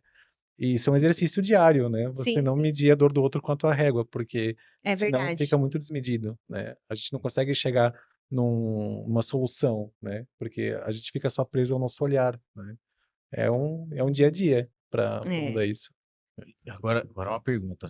Tem na medicina, gente, alguma matéria, algo que vocês estudam lá para conseguir segurar a emoção em algumas situações ou não? Não. É a Porque assim, vivência. vou ser sincero, o que a Lu comentou aqui, assim, meu pai teve um tumor no cérebro, ficou um tempo internado. Cara, assim, lógico, na época eu tava preocupado com meu pai, então não olhava muito. Hoje, quando eu vejo alguma coisa assim, meu Deus do céu, eu já começo o zoinho ficar vermelho e a lagriminha assim, sabe? Aham. Começar a escorrer. Como é que vocês conseguem isso também? Que É eu muito digo que, difícil. nossa, Esses dias mesmo na consulta, eu sou meio manteiga derretida. Ela tava falando, eu já tava lá Eu percebi. Eu mudei 2 vezes o assunto. Eu falei, não, vai dar choro. a chorar. Eu sou meio derretida. Eu tava atendendo uma paciente, ela começou a chorar porque ela tava passando por uma situação complicada em casa. E aí eu comecei a fazer assim, de que tinha um cílio no olho, alguma coisa assim, porque é realmente difícil, assim, mas eu acho que isso faz parte de que quando a gente escolhe ser médico, a gente tem empatia, sabe? A gente sente o que a pessoa tá sentindo. Porque realmente tem situações e situações, né? Que nem ele falou, a gente não pode medir a dor do outro com a nossa régua. Mas realmente, assim, tem coisas que tocam muito. E a faculdade não ensina, não tem nenhuma matéria, não tem livro nenhum, não tem nada que te ensine a lidar com a situação do outro. Acho que nem anos de experiência, porque realmente é uma coisa que faz parte do ser humano, né? Enquanto nós somos seres humanos, que a gente se preocupa com o que o outro está sentindo e com toda a situação, a gente vai sentir, é inevitável. Mas psicólogo tá em dia aí também, né? Ah, Porque é. precisa de um acompanhamento Isso legal aí. também. É porque, assim, a gente, querendo ou não, a gente acaba absorvendo, assim, muita Sim. coisa, né? Sim. E a gente tem um processo diário, assim, para conseguir Imagino. limpar a mente, porque, assim, é outro paciente que está esperando e é outra história e Uhum. outro, né? Então você tem que Às conseguir vezes não dá resolver. tempo, né? De você. É. Nossa, pera, deixa eu respirar que. Que nem teve um caso de uma paciente que estava passando por uma agressão familiar, né? Uma idosa. E aí, eu já estava me segurando metade indignação e raiva, porque Vamos lá, dona Maria. e outra metade, assim, vendo a senhorinha super dócil, super calma, Uhum. tranquila. Nossa. E aí me dava mais raiva ainda, porque você via que a senhorinha não tinha culpa, ela estava totalmente ali na situação da família, né? É. E quando eu pensei em chorar, a enfermeira bateu na porta, o paciente Doutor! convulsionando. Aí tu tem que engolir o choro e pensar na dose que tu tem que dar do remédio, porque o paciente está convulsionando. Nossa. Então é uma loucura. É, não dá tempo, assim. É. É como ele falou, é o dia a dia nosso, assim. A gente chega em casa e tem um momento que a gente precisa só É, fazer nada. Lavar uma louça, botar uma música ali, fazer nada pensando em mas medicina, é uma porque higiene realmente mental, é. né? Porque é desgastante. Sim, Imagino. Mas é muito gratificante também. sim. Acho que uma das profissões mais gratificantes, assim, de o paciente voltar, de você ver que o que você está fazendo dá certo, que o paciente entendeu o que tem que fazer, que ele está seguindo o tratamento, isso Sim. vale ouro. Assim. E com certeza, assim, por exemplo, as tuas médicas que te acompanham, para elas verem você assim hoje, com certeza, para elas É é a felicidade orgulho, né? delas. nossa, a é um felicidade orgulho, é um prêmio, assim, de ver e falar, nossa, ela conseguiu, deu certo, realmente é. Elas sempre falam. Uhum. delas. Sim. Paciente modelo. A gente quer que Cases você de sucesso. seja. aham. Ele fala muito cases, né? Os cases de sucesso. É. Tá aqui. Bacana. É algo assim bem, sei lá, eu não teria essa frieza assim. Sou meio, Mas a meio questão não é chorão ser demais. frio, a questão é ter resiliência. Olha, Ela tem que ser rápida. eu digo pra segurar o choro, assim, cara. Porque, nossa, É. Mas isso se não eu quer pego dizer um que a caso gente... desse de. desculpa. Não, se pega um caso desse, como você falou, meu Deus do Sim. céu, eu ia ficar louco também. Mas isso não quer dizer que a gente não se emocione ou que Não. quando a gente chega em casa a gente não desaba. Tem Uhum. coisas que a gente segura até onde dá. É. Mas assim, Sim. tem pacientes que tocam, para mim nem é tanto por exemplo, assim, se o paciente tem uma doença que é séria, Uhum. eu fico mais sério do que triste. Para mim o que mais me toca são histórias. De você ver, justamente isso, de você ver o paciente não ter ideia do que ele passou. Uhum. Isso me toca muito mais porque eu vejo a força que esse paciente tem, Aham. sabe? A grandeza que ele tem para superar tudo aquilo. Uhum. Porque se você tem um diagnóstico de uma doença que às vezes é incurável, intratável, como acontece, né? Sim. Não me dá tanta pena. Assim, eu tento fazer algo para conter aquilo que eu sei que o paciente pode Uhum. sofrer lá na frente. Sim. Né? Agora, se eu vejo uma história que me toca, aí E derruba. derruba. Aí É, derruba. eu fui acho que ano passado, retrasado, ano passado. Ano passado eu fui renovar minha carteira.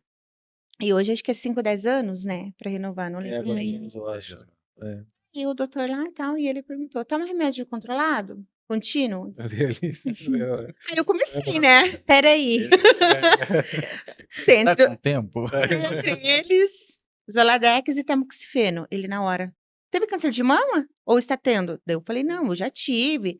Então eu lembro que eu usei o termo estou curada e tal, né? Ele, não tá curada, né? Porque a gente sabe como que cura. Mas, O tipo de comentário desnecessário. Aham. sendo assim, ele pegou a caneta, vou te dar 2 anos. Sim, ele Que fez gente isso. boa. Aí eu falei, tá bom. Aí eu saí de lá. Eu, quando eu fico nervosa, é muito fácil. Eu só fico calada com 2 situações. Quando eu tô muito nervosa e quando eu tô com sono.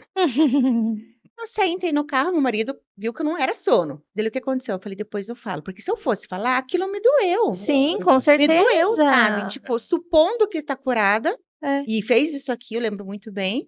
E ainda arriscou 2 anos. Aí Depois de um tempo, contei para ele, de acordo com vocês as redes de Aham. apoio, né? Aquelas amigas, minhas irmãs também. Então, tipo assim, tem coisas que a empatia precisa em relação a vocês, porque tem situações, né? Como tem outros que, tipo, às vezes, os médicos, eu sei que eles precisavam me dar uma bronquinha ali, eu vejo que eles vão com aquela bronquinha assim, Vai com calma, né? do copo de chopp, dou 3 às vezes. Tô No ouvindo a música de Oktober no fundo. No status do Whats não posto mais nada de álcool. A doutora Ana Maria já coloca primeira ou segunda. Então, status do Whats, vocês nunca vão ver nada de bebida. Mas a empatia que vocês têm, vocês, eu digo, o geral, e eu sei porque, nossa, minha filha também hoje faz acompanhamento com vários médicos. Tem médicos que já viram amigo, né? Tem coisa que acontece, qualquer coisa, você já vai contar. Sim. Mas também você tem uma crença, às vezes, falando dessa relação médico-paciente, que médico não fica doente, que médico não pega gripe, que médico não é internado, que médico tem que estar bem sempre. E não, Sim. não é assim, a gente é ser humano igual. Aham. A gente faz o melhor que a gente consegue. Mas assim, tem dias que a gente também passa mal, tem dias que a gente também não vai trabalhar, e não é porque, é folgado. A gente tá na cama com febre, porque não dá. Exatamente. A vantagem é que vocês mesmos se medicam, né? Isso Vocês acontece, pelo isso sintoma. acontece. Mais ou menos, porque às vezes eu mando mensagem pra ele. Fala aí, Eu ele, preciso de uma segunda opinião. aí ele pergunta, já tomou tal coisa? Eu falei, não. Não, eu tomei só chá de camomila. Mas é isso, faz parte de ser humano, né, também. é. Não é porque somos médicos que a gente também não estamos imunes a tudo, né? A gente também tem as questões, né? Sim. Bom, a gente sabia que vocês vinham, então a gente mandou um e-mail para a empresa toda, para eles mandarem algumas perguntas para vocês também. Aham. Não sei como é que tá aí, produção, se já está no ponto? Se podemos colocar algumas aqui para algumas curiosidades? Vamos lá. Essa aqui acho que estava no MMA. Levei uma cotovelada no mamilo e percebi no autoexame que se formou um tecido mais grosso e rugoso. Fiz exames e não foi detectado câncer. Posso ficar tranquila de que nunca se tornará um? Vou passar a bola. Não, brincando. Assim, na medicina tem algo que a gente fala que nunca é nunca e nem sempre é sempre, né? Porque na medicina nunca 2 mais 2 é igual a 4. Então é meio complicado. Mas assim, pela pergunta, pela questão da cotovelada no mamilo, que depois formou mesmo um tecido mais rugoso, provavelmente foi algo de fibrose do próprio golpe, assim, né? Que nem a gente comentou antes, a questão do câncer, ele tá também mais associado à questão de carga genética, né? Então, eu acredito que não vai virar um câncer por conta de uma cotovelada, né? Mas também não vou falar que nunca vai se tornar, né? Porque às vezes a pessoa já tem ali uma predisposição ou algo diferente, Para né? mim, a frase mais importante está: fiz exames e não foi detectado Aham. câncer. Sim, É vigiar, né? é vigiar. Então, ela fez o correto, ela foi buscar, fez exames e já descartou o pior, que é aquilo que a gente fala, né? Por isso que tem mês de conscientização, por isso que... né? Com certeza, sim. E também tem a questão do que ela percebeu, né? Ela percebeu que ficou ali um tecido mais grosso, mais rugoso, e ela, que nem ele falou, foi fazer exame, foi buscar ajuda, né? Porque às vezes não é a cotovelada que vai desencadear, né? É outra coisa como você falou. Sim, E às vezes pode ter algum problema e quando faz o exame descobre outra coisa. Sim. Isso acontece muito, né? Sim. Muito que a pessoa tem um pensamento único, que é esse o problema. Quando faz um exame, detecta coisas piores. Sim. Não necessariamente câncer, né? Mas outras doenças também, né? Então, Por isso que o povo tem muito medo de ir no médico, né? Porque às vezes vai para, tô com uma dorzinha fala, aqui, achando que tá vou dar uma olhada. É. Pô, tem a dor, bom sinal. A dor não tem nada no teu, mas uhum. isso também complica. E aí, em 3 perguntas, o paciente já tá falando que tem dor aqui, dor ali, dor lá. O meu sogro, ele é aposentado, tem uns 70 e poucos anos já. E ele fazia os exames assim, ó, certinho. Todo ano ele fazia bateria de exames e tal. De uns 5, 6 anos pra cá ele parou. Ele falou assim, não vou. Porque Tá começou tudo a dar bem, alteração. tá tudo bem. Alguma coisa aconteceu que eu falei assim, não vou, sabe? Ele ficou com medo. Isso. Ele falou, não, mas se eu for lá, talvez vai achar coisa que eu não quero saber, então não vou. Tem uma frase que é clássica, né? Eu fui no médico e começou a achar um monte de problema. É, Não, eles já Não, já estavam tava lá. lá, né? Eles já estavam lá. você só começou a ver. É. Verdade. Vamos, mais uma lá, produção. Quem teve pré-câncer de mama e mioma no útero, benignos e retirados, corre o risco de ter pré-câncer de novo? Ou câncer, né? Uhum, sim, eu acho que essa pergunta também ela vai muito com a questão da carga genética, né? Uhum. Principalmente pela situação de que já teve um pré-câncer, né? E daí provavelmente, não sei se. Ah, foi retirado. Que foi retirado, sim, pode ter o risco de desenvolver novamente, né? Por isso, mais uma vez, a gente sempre bate na tecla do controle periódico, de fazer sempre os preventivos, né? Os rastreamentos, para ficar de olho. Porque se a pessoa já teve uma vez, com certeza ela tem ali alguma carga genética que está favorecendo o desenvolvimento desse pré-câncer, né? Sim. Provavelmente esse pré-câncer que ela quis dizer foi uma lesão precursora que a gente fala, né? Que Uhum, se não é atuado a tempo, pode se desenvolver um câncer, né? sim, Então, e como a colega falou, sim, a carga genética, né? Se já sim. desenvolveu uma lesão assim, tem que ficar de olho, tem que acompanhar de perto, que é o que a gente fala de individualizar, né? Cada exame, cada conduta. Sim. Beleza. Vamos pro próximo lá então, produção. Mulheres com mais de 30 anos e sem filhos têm mais chances de desenvolver câncer? O que podemos fazer para jogar contra essa estatística? Uhum. Uhum. Vamos lá. Essa é a pergunta um pouco complicada, porque É, jogar contra uma estatística, é meio não tem como Não difícil. jogar dá. contra uma estatística, né? São dados, né? O Sim. que a Sim, gente faz é tentar atuar antes, né? tentar Sim. atuar antes Que é o que a gente já está falando aqui da prevenção, né? Mas é dos muito meios de difícil mudar prevenção. uma estatística por um fator de risco como esse, né? Uhum. Aham, Então, eu acho que o foco tem que ser mais na prevenção e fazer o rastreamento adequado do que, sim. né? Mas, E com. Não, pode falar. pergunta de leigo aqui agora. O que que teria a ver ali? Tudo bem, os 30 anos, que vocês já comentaram, mas a questão de ter ou não ter filhos interfere na questão do. Isso são jogadas hormonais, né, Aham. basicamente, assim. Por exemplo, o câncer de ovário, ele tem uma certa predisposição. O câncer de mama também tem, mas só que são todos fatores genéticos não, perdão. São fatores hormonais, né? Aos hormônios que a mulher está exposta durante a gravidez, que por aí são protetores de desenvolvimento de algum tipo de câncer específico. É basicamente assim, falando disso, assim. Entendi. Mas com relação ao jogar contra essa estatística, que nem ele falou, não tem como a gente ir contra o que já tá ali sendo Documentado, acontecendo, Já não- mas a gente bate na tecla de novo da questão da prevenção e que essa prevenção, ela não precisa ser necessariamente só a questão do rastreamento com os exames periódicos, é também a qualidade de vida, né? Os hábitos de vida, a questão da alimentação, a questão da exposição a cigarro, álcool, essas coisas todas que a gente já comentou que são os fatores externos, né? Que a gente tinha falado tanto que antes. na medicina a gente divide em fatores modificáveis e não modificáveis. Sim. Tem coisas que você consegue modificar, né? Uhum. Que são os fatores externos. Carga genética é um fator que não é modificável. Ele tá lá Idade e é ele um fator que aparece, não né? modifica. Você É. tem a tua idade é E da essa. mesma forma que a gente não vai pedir para a mulher engravidar para diminuir a chance de ter um câncer, né? Claro. Porque, não é cabível, né? É Aham. complicado. É. Entendi. Mesmo fazendo exames de rotina e estando tudo normal, quais seriam os primeiros sinais de que há algo errado, início de um câncer, para que seja iniciado um tratamento na fase inicial? Bom, primeiro que assim, né? Se é início de um câncer, os exames de rotina, eles vão apresentar alguma alteração, né? Então, dificilmente você vai ter um início de câncer com os exames de resultado normal, né?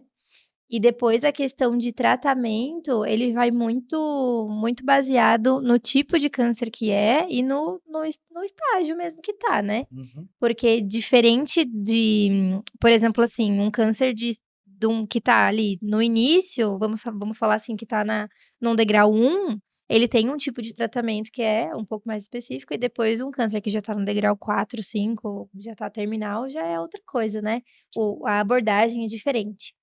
Então não, assim, porque os primeiros sinais de que tem algo errado, dificilmente você vai ter sinais e sintomas com exames normais, Muito né? difícil, né? Muito difícil. provavelmente, se você fez exames que deram normais e você tem sintomas ou sinais de que tem algo errado, é porque está sendo investigado no tipo de exame errado ou do tipo de câncer errado. Talvez é outra coisa que a gente precisa investigar, né? Nunca se contentar, isso sim, nunca se contentar com um sintoma que não melhora. Se você tem um sintoma que não melhora, tá achando aquilo estranho, faz um exame, o exame tá normal? Não, vamos procurar outro jeito, outro exame, vamos pedir ali, segunda opinião de outro colega, outro profissional, porque alguma coisa a gente tem que achar. Mesmo que a causa não for câncer, Aham, alguma Alguma outra causa coisa tem, tem. né? Então, sim. Entendi. Tem mais alguma produção? Existe algum mito popular sobre câncer ou autocuidado que vocês gostariam de desmistificar? bom, um deles a gente já falou que é o toque prostático, né? Ok. Sim. Que é através do toque retal, que Uhum. não entra na parte do Outubro Rosa, né?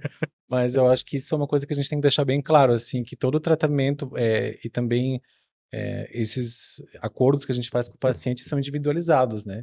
E cada caso é um caso. Por mais que se tenham campanhas de fazer rastreamento de colo de útero, de mamografia, que sim, para alguns casos são aplicáveis, fazer em massa, todo caso, no fim, é individualizado, né? Porque a gente vai ter orientações diferentes, vai ter fatores de risco diferentes, vai ter idade diferente, sempre vai ter alguma coisa que muda, né? Sim. Eu acho que esse é um mito que a gente tem que derrubar, assim, que primeiro que todo câncer é igual. E não, câncer, assim, é uma família enorme, é a mesma coisa que você falar de árvore. Árvore Uhum. tem 50 mil tipos, e Sim. câncer também, né? Por isso que mudam fatores de risco, por isso que mudam formas de abordagem, né? Então, acho que um mito, primeiro, é esse, a gente tem que falar de uma forma individualizada, e o autocuidado, ele vem justamente, como a gente comentou antes, dessa aproximação de buscar essas informações, né? De buscar estar informado, de buscar estar perto de profissionais de saúde que podem te ajudar e podem te orientar, né? Então, Bom, então eu vou fazer mais uma agora que me surgiu aqui durante a nossa conversa, né? sim, A questão dos dois cânceres, tanto de mama quanto o de próstata, tem algumas situações, né? Que hoje acho que ainda tem, o próprio SUS acho que faz como é que é? Faz a prótese, né? Não sei se isso está sim, eles junto, fornecem a eles já estão prótese, fornecendo a sim, prótese. Antigamente eu acho que não. Então acho que isso dava para a mulher, Sim, inclusive, era algo bem, sim, bem, sim, nossa, pesado, né? sim, aham. Agora, para o homem, no caso do câncer de próstata, qual que é o principal medo? O cara que ele descobre ou percebe alguma coisa, poxa, tô com câncer de próstata, ou tem alguma coisa, meu Deus, e agora? Qual é o essa principal não precisa receio? explicar muito, Não, né? né? Que é a impotência, né? É. O maior medo, acho que, de qualquer homem é ser impotente quando descobre que tem câncer de próstata, né? Uhum. E mais uma vez eu falo, parece que a gente está batendo na mesma tecla, mas tudo é individualizado, né? Tem que ver aonde esse câncer atingiu, como que esse câncer está se desenvolvendo. E lembrando que a maioria da causa de impotência no homem não é o câncer prostático, é problemas de transtorno de ansiedade, Uhum. né? Que é justamente aquela fase inicial quando o homem não tem ereção. E já aconteceu, isso é real, de paciente chegar no consultório claramente super ansioso, com a mão suando, taquicárdico, né, com o coração acelerado, dizendo que achava que estava com um problema na próstata porque não tinha ereção. E não, o problema era ansiedade, porque justamente você não consegue ter uma ereção quando você está nervoso, né? Uhum. Quando Isso é você está parte fisiológica. é, É fisiológico isso. sim, assim, às vezes, dependendo dos tratamentos que são usados e de onde é feita a cirurgia, como é feita, a abordagem que é feita, sim, tem risco de impotência. A gente não pode Uhum. fechar o olho e dizer, não, nenhum homem que passa por um tratamento de câncer de próstata vai sair ileso. Pode acontecer, Sim. e isso não é raro que aconteça, né? Mas a gente tem que, volta a dizer, cada caso é um caso, né? Uhum. Nunca é uma sentença, nunca é um carimbo de dizer, não, você vai ficar impotente. Sim. Não, não é assim, né? Tudo tem que ser avaliado. E às vezes, né, aquela questão de novo da saúde mental, de deixar a cabeça, Sim. às E, vezes só pelo simples fato de pensar em algo assim já começa a ter problema, né? e é, e Já. é, porque assim, o nosso cérebro, ele tem dois estados, assim, para que, né, uma explicação rápida para não ficar uma aula aqui, né? Mas assim, ele tem um estado de relaxamento, ele Aham. tem um estado onde ele é preparado para fuga, para onde ele tem medo, onde ele tem, Pra né, ação, assim. isso. Assim como, por exemplo, similar da época da nossa evolução, eu estou na frente de um leão, eu tenho que correr, né? Sim. Quando o homem está no estado ansioso, ele está nesse estado de medo, de fuga. O tempo Nada, inteiro. nada Sem vai estímulo. florescer, nada vai florescer num estado assim. Aham. É justamente o contrário, o que estimula o homem à ereção é o outro estado, o estado de relaxamento, de segurança, Uhum. né? Então, por isso que a maioria dos casos estão ligados à ansiedade. E faça um gancho com aquilo que a gente falou da parceria, né?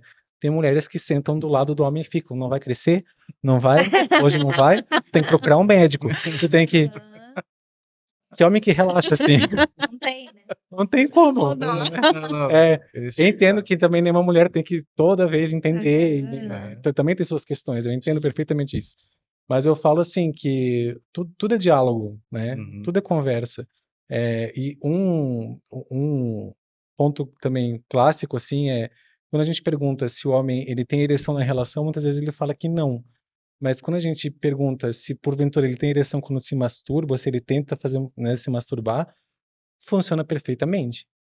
Mas é porque ele consegue se desligar, ele consegue desligar talvez do parceiro ou da parceira, que às vezes também está ali dando aquele peso, aquela coisa de eu quero ver a coisa crescer, quero ver a Pressão, coisa né? A funcionar. questão da Vamos, vamos, pressão da vamos, vamos. ansiedade, Então, né? Isso porque daí entra influencia no que a também. gente falou.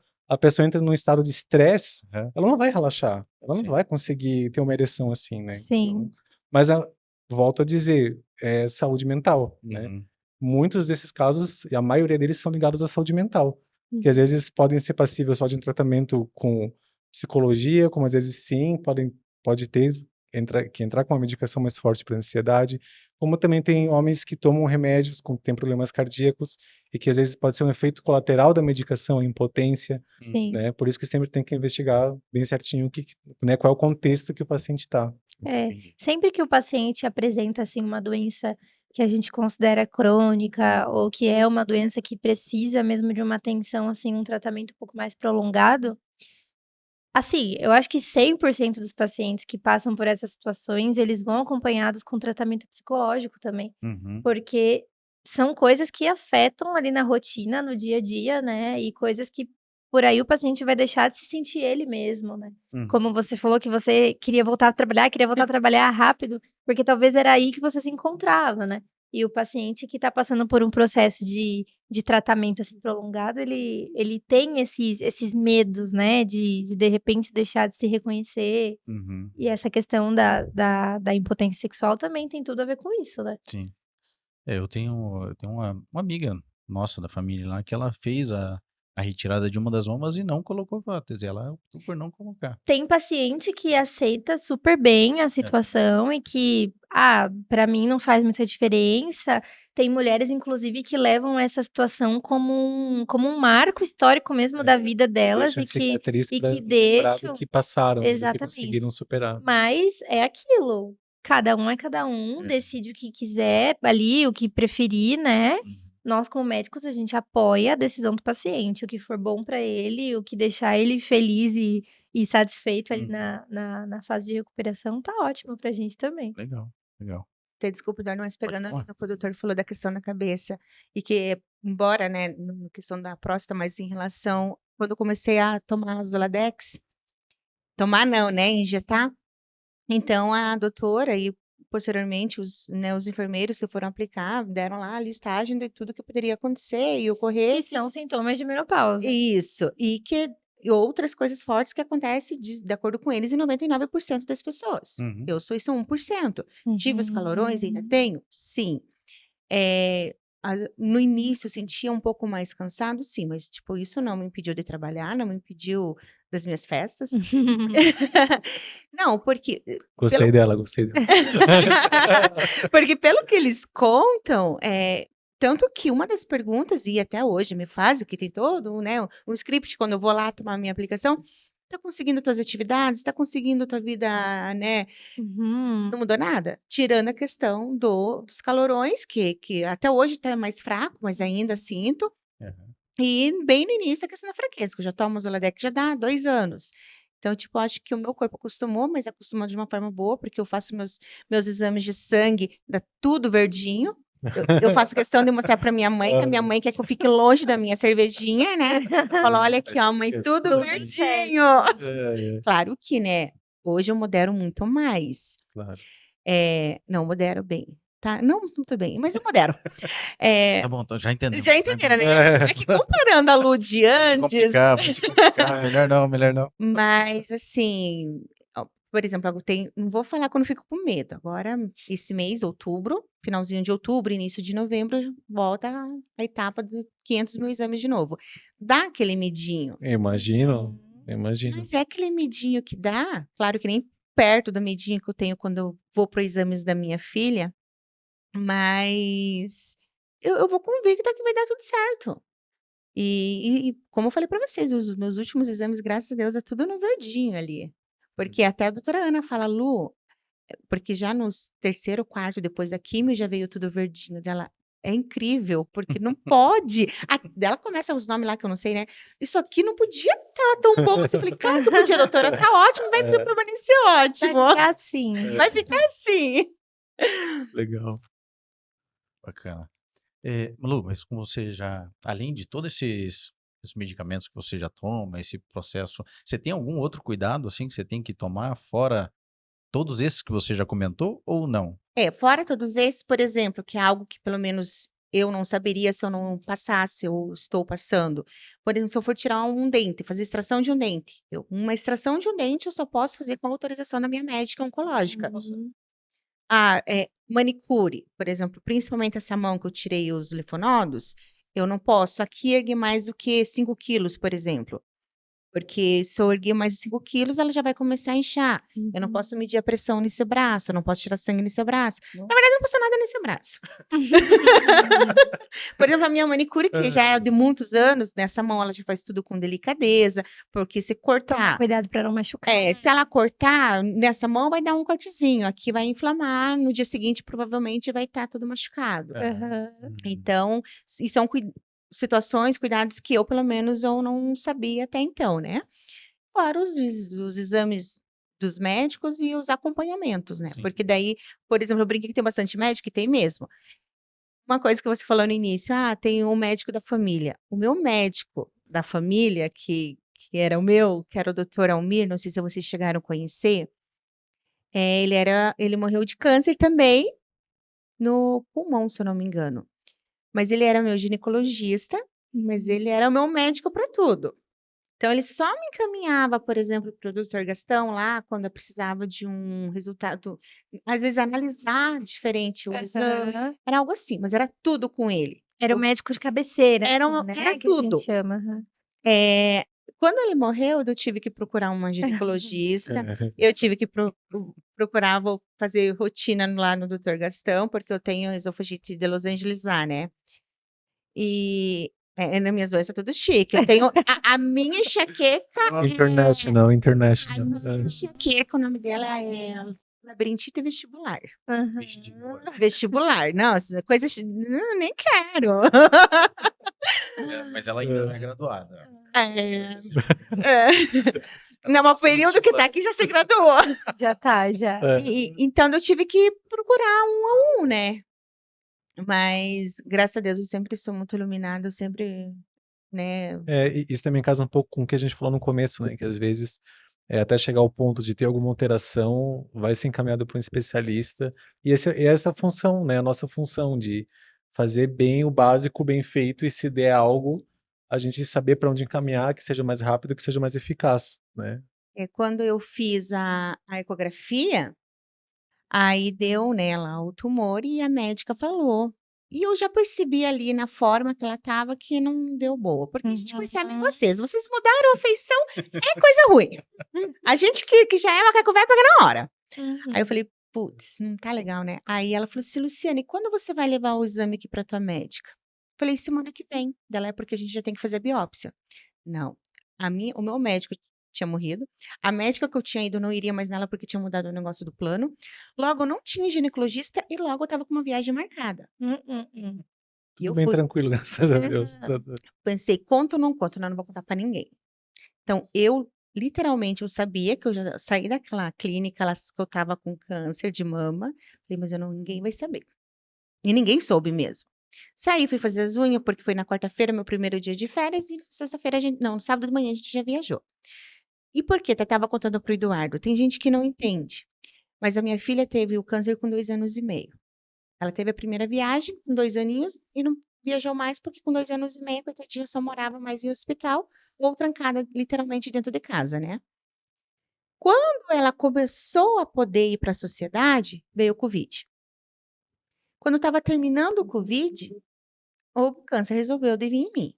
Uhum. E a viagem marcada, e ela estava toda, né, toda feliz, e foi a primeira viagem de avião dela. Então ela estava assim, extremamente feliz. Eu, como mãe, ia estragar isso? Uhum. Não. Faria tudo de novo? Com certeza. Uhum. Fomos, viajamos, ela curtiu horrores. Aí, quando eu voltei na segunda-feira, eu fui no hospital, pedi uma consulta com o ginecologista, daí a moça falou, quem? Eu falei, qualquer um. Qualquer um. Aí eu sabia que não seria com ele mesmo, né? Aí ele pegou, olhou ali, fica aí. Eu falo que eu sempre sou muito iluminada, eu sou mesmo. Aí ele fica aqui que eu vou achar uma médica que sei que ela vai ser melhor para você. Ele se deu o trabalho de me deixar ali, ele foi procurar o contato da doutora Karina Furlan, que todo mundo fala muito bem dela, e ela de fato não é só uma médica, ela é uma humana, muito humana, Uhum. e trouxe ali para mim, e ela foi minha amiga, inclusive. Não sei se dá tempo de eu contar aqui da minha festa. Então, vamos. O segredo que já não é mais segredo. Mas, no início, como veio os resultados lá da biópsia, eu não sei lá os termos que vocês sabem. Mas a doutora lendo, que daí no primeiro dia que eu fui com ela falou assim, você tá sozinha? Falei, tô. Dela, sabe assim, como que eu vou falar? Meio sem Falei, jeito. doutora, a minha filha já teve câncer. Tudo que você falar pra mim, não vai ser nada que não me atinja. Tá, me atingiu, saí, chorei, mas vim trabalhar de boa, ninguém Uhum. descobriu de nada. É, mas tava na véspera da festa da Iconete, que é um festão. Gente, se eu não gosto de perder festinha, imagine festão e de um lugar que eu amo. Ah, nossa, mãe. Gente, eu não acredito que eu vou perder a festa da Iconete. Aí tá, né? O meu marido falou assim: se você falar pra doutora mudar essa data da festa, da cirurgia, a conversa vai ser diferente. Meu Deus do céu, tá bom. Aí ele já ligou pra minha irmã já, né? Tá bom. Aí fomos lá, né? Aí ele foi estacionar o carro, eu entrei antes, e no que eu cheguei lá na clínica, no Oncoclínica, a menina já me chamou lá, entrei com a doutora. E eu falava com ela, olhava pra porta, falava com ela, olhava pra porta, né? Eu falei, doutora, tá aqui, que foi quando eu levei os últimos exames. Porque pra ela, eu ia sair dali e ia para o centro cirúrgico, pelos exames primeiros. Mas como até eu falei pro Eduardo, foi tanta oração das poucas pessoas que ficaram sabendo, que Deus teve misericórdia e ficou em grau 2, que ele não precisou ir já pra cirurgia, né? Aí, quando ela falou isso, eu olhei pra ela e falei assim: 15 dias a gente pode esperar? Ela ficou me olhando. Dela, é muito importante? Eu falei: sim, é muito importante. Muito importante. Ela falou: pode. Eu comecei a chorar. Só que eu tava chorando e rindo, porque eu tava chorando e feliz. Aí eu chorando, rindo e pedindo pra ela não contar pro meu marido. E ela começou a chorar. Ela, Luciane, você é a primeira paciente que fez eu chorar. Eu falei: ah, pronto. Dela, é que eu nunca vi alguém chorar e rir no mesmo momento. Dela, agora você vai me contar o que que é. Aí eu falei, então, rápido. Peguei, contei, falei, é festa da empresa, tá? Depois eu mando um WhatsApp pra doutora explicando como é que vai ser e tal. Dela, tudo bem. Dela, quando que vai ser? Se eu não me engano, foi dia 1º de outubro. Aquela dos. A última de gala que teve. Foi. Cara, eu já tava vendo Nossa, de vestido. gala? Como assim Eu de já gala? tava vendo vestido. Quero ser convidado pra essa festa Você acha que também. vai deixar de É. ir? Gente. Ai, Aquela dos 15 anos da empresa. Foi. Hum. Que foi adiada ainda por causa não, foi acho que 18 essa. 18, Foi verdade, 18, verdade, foi de 18. 18 anos. 18. Aí ela falou, pode. E daí, dali, a gente saiu e ela nos acompanhou para a sala do Dr. Cícero, que ela ia, né, o processo de tirada, o Dr. Cícero colocada. E o Dr. Cícero falou, tipo, última semaninha ali de setembro, que ia ser semana que vem já, né? Porque ele falou que seria bom já adiantar para ela de pé, eu só olhei assim para ela. Essa data eu não posso. Aí ele, 10 de outubro.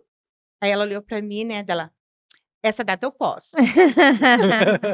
Foi tudo combinado, Gente, né? olha a amizade. Isso que ali ainda foi início da nossa amizade, sabe? Daí eu falei assim, nossa, que. E deu tudo certo. Fui, festei, fui ver depois o sol nascer lá no Tanguá. Que bom. Bacana. Me Tudo diverti certo. horrores. Provavelmente ajudou também depois no processo Com de certeza, recuperação com ali. certeza. Tanto que ela Você falou, já começou o processo de um jeito leve. É. porque assim, Sim. eu tinha uma mama até um pouquinho maior do que eu tenho hoje, com a prótese. Então, eles já deixaram ciente que seria uma cirurgia muito grande. Como essa daqui, que é onde estava o tumor, ele estava muito já ali na corrente sanguínea, ela falou que ia ser uma raspagem muito grande, a cirurgia para tirar por dentro aqui. Então, eles já me deixaram ciente. Por exemplo, hoje, essa minha parte aqui ainda é amortecida. Se colocar uma faca aqui, eu não sinto. A parte das costas já melhorou. E eles falaram: olha, Luciane, então você provavelmente ainda vai ficar por 24 horas entubada depois da cirurgia, para você ir voltando, porque vai ser uma cirurgia que vai demorar muito. Beleza. Não, eu acordei, recém me tiraram lá do centro cirúrgico, já estava conversando com a enfermeira. Na verdade, eu estava arrumando ali, porque o enfermeiro dando em cima da enfermeira e a Ai, enfermeira não entendendo. Você tem que me ajudar ainda. que ela ser cupido. Aí eu falei assim, eu fiz assim pra moça, dela, você não tá bem? Eu falei, não, entenda que ele tá dando em cima de você. E voltou a dormir. Aí ela, será? Aí ali a gente já nega. Eu falei, claro. Daí eles foram me levar lá pro quarto e tal. Antes de eu ir embora, ela voltou lá, porque daí ela ia por encontro com o rapaz. Em questão de minutos ali eu consegui fazer. Mas o cara dele, sabe? Assim, quando você vê que tá galanteando a moça. E ela, tipo... Ai, fi. Ai, senhor. Bom, pessoal, vamos lá. Vocês querem deixar algum recado, alguma coisa Sim, sobre a situação? Que eu tenho mais 2 coisinhas só para falar e daí acho que a gente já pode encerrar. tá. Vamos lá. Bom, nada, a minha mensagem final, assim, é que aproveitem, né, que agora é o mês de Outubro Rosa e mulheres que ainda não fizeram preventiva, que ainda não foram atrás de fazer mamografia, que estão dentro, né, da faixa etária indicada, que procurem, que não tenham medo, que saibam que essa conscientização é para algo muito benéfico, né. É algo que realmente é muito importante. A Lu sabe, ela descobriu Sim, sim. cedinho o câncer dela e talvez Sim. se ela não tivesse descoberto tão cedo, Uhum. né. Não estaria aqui. Exatamente. Verdade. Então, essa é a mensagem final, assim, que aproveitem que agora é época Outubro Rosa e vão fazer tudo que tem que fazer. A minha mensagem é que o Novembro Azul, né, que tá para vir, ele é um lembrete, né? Mas que os homens não esperem novembro para ir no médico, porque eles não vão. Então, assim, se aproxime dos profissionais de saúde, se interessem mais pela sua saúde, não tenham medo de se abrir, de falar. O consultório sempre vai ser um lugar seguro para o Sim. paciente poder falar de qualquer medo, qualquer insegurança. E é isso, cuidem da sua saúde, não esperem até o último momento para, ou até chegar novembro, e às vezes passa novembro não faz nada, né? Então, se interessem mais pela sua saúde. O corpo é um templo, e a gente tem um só, né? Sim. Então tem que cuidar por eles e lá por ele. E no que precisarem, estamos à disposição aqui, nós dois. Com certeza, com Precisarem certeza. de conselho, de, ai, tô com uma dúvida em algo, podem procurar a gente. Podem procurar a Estamos gente. abertos, né, É. a responder. Você falou que não precisa, que ela tem uns 5 médicos que cuidam dela já. mas- Agora vai ter mais 2. Se ela tem 5, ela pode ter 7. Exatamente. Rolando aí um convite para uma festa de gala, a gente atende de graça. Já tá no script aqui. Além de uma festa de gala, o que mais que a empresa pode fazer para ajudar? Podia ser uma festa por ano, tá, seu senhor? Não, mas aliás, é muito legal essa iniciativa que vocês têm de aproximar os funcionários de vocês do que é a realidade, né? Uhum. E também do que é ter essa percepção maior para a saúde, né? Porque empresas geralmente só falam de trabalho, né? Sim. E não falam dos colaboradores, do que eles passam, do que eles sentem, né? Uhum. Então a empresa está de parabéns por ter esse espaço, né? Ter essa abertura para poder falar sobre isso. E mais uma Legal. vez, obrigado pelo convite. Nós estamos muito honrados. Imagina. Sim. Assim que tiver outra brechinha, a gente chama vocês. Então vamos bater um papo aqui que tá bem Pode legal. chamar. Bem gostoso. E você, Lu, quer deixar algum recado, alguma coisa, alguma mensagem para a equipe? Ai, deixa eu já vou É. parar. Então, Licinha, produção. Não, gente, sério, escutem o que os doutores falaram, se previnam, se cuidem. É fundamental. Tudo que é início é mais fácil de curar. Pode, às vezes, não ser fácil, porque mesmo no início eu passei por algumas barreiras que só quem efetivamente estava ali juntinho viu que Isso quando dava liberdade, porque literalmente eu que sou uma pessoa que gosta de falar e etc. Tinha dias que eu me trancava, não queria ver ninguém. Uhum. Era tomada por dor e etc. Mas enfim, isso passa. E se você se cuida, passa por uma fase ruim e melhora. É muito melhor do que você demorar para ver e às vezes não ter a oportunidade de passar nem por uma fase ruim. Uhum. Então, se cuide. E curto muito a vida, todo mundo, porque a vida é curta. Uhum. Como tem aquela frasezinha, eu sou péssima para falar frase, mas não se vive, não se morre sempre, mas se vive todo dia, alguma coisa assim. Uhum. Vocês entenderam? Ficou no ar. Vocês entenderam, vivam. A produção coloca daqui Agora ali, ó.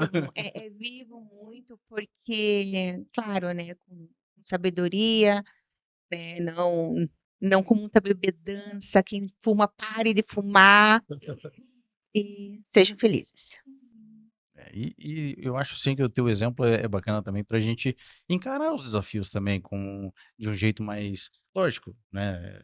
É complicado, é difícil, mas se a gente encarar isso com positividade, poxa, vai dar certo, é legal, ter pessoas ao teu redor também que tragam essa mensagem, né? Ajuda também no tratamento, né? Tem algo que eu fui falar já 2 vezes e não falei devido aos lagrimejões da doutora ali, mas eu vou contar. Então, tá. Não é algo tão impactante, não. Não? Não sei.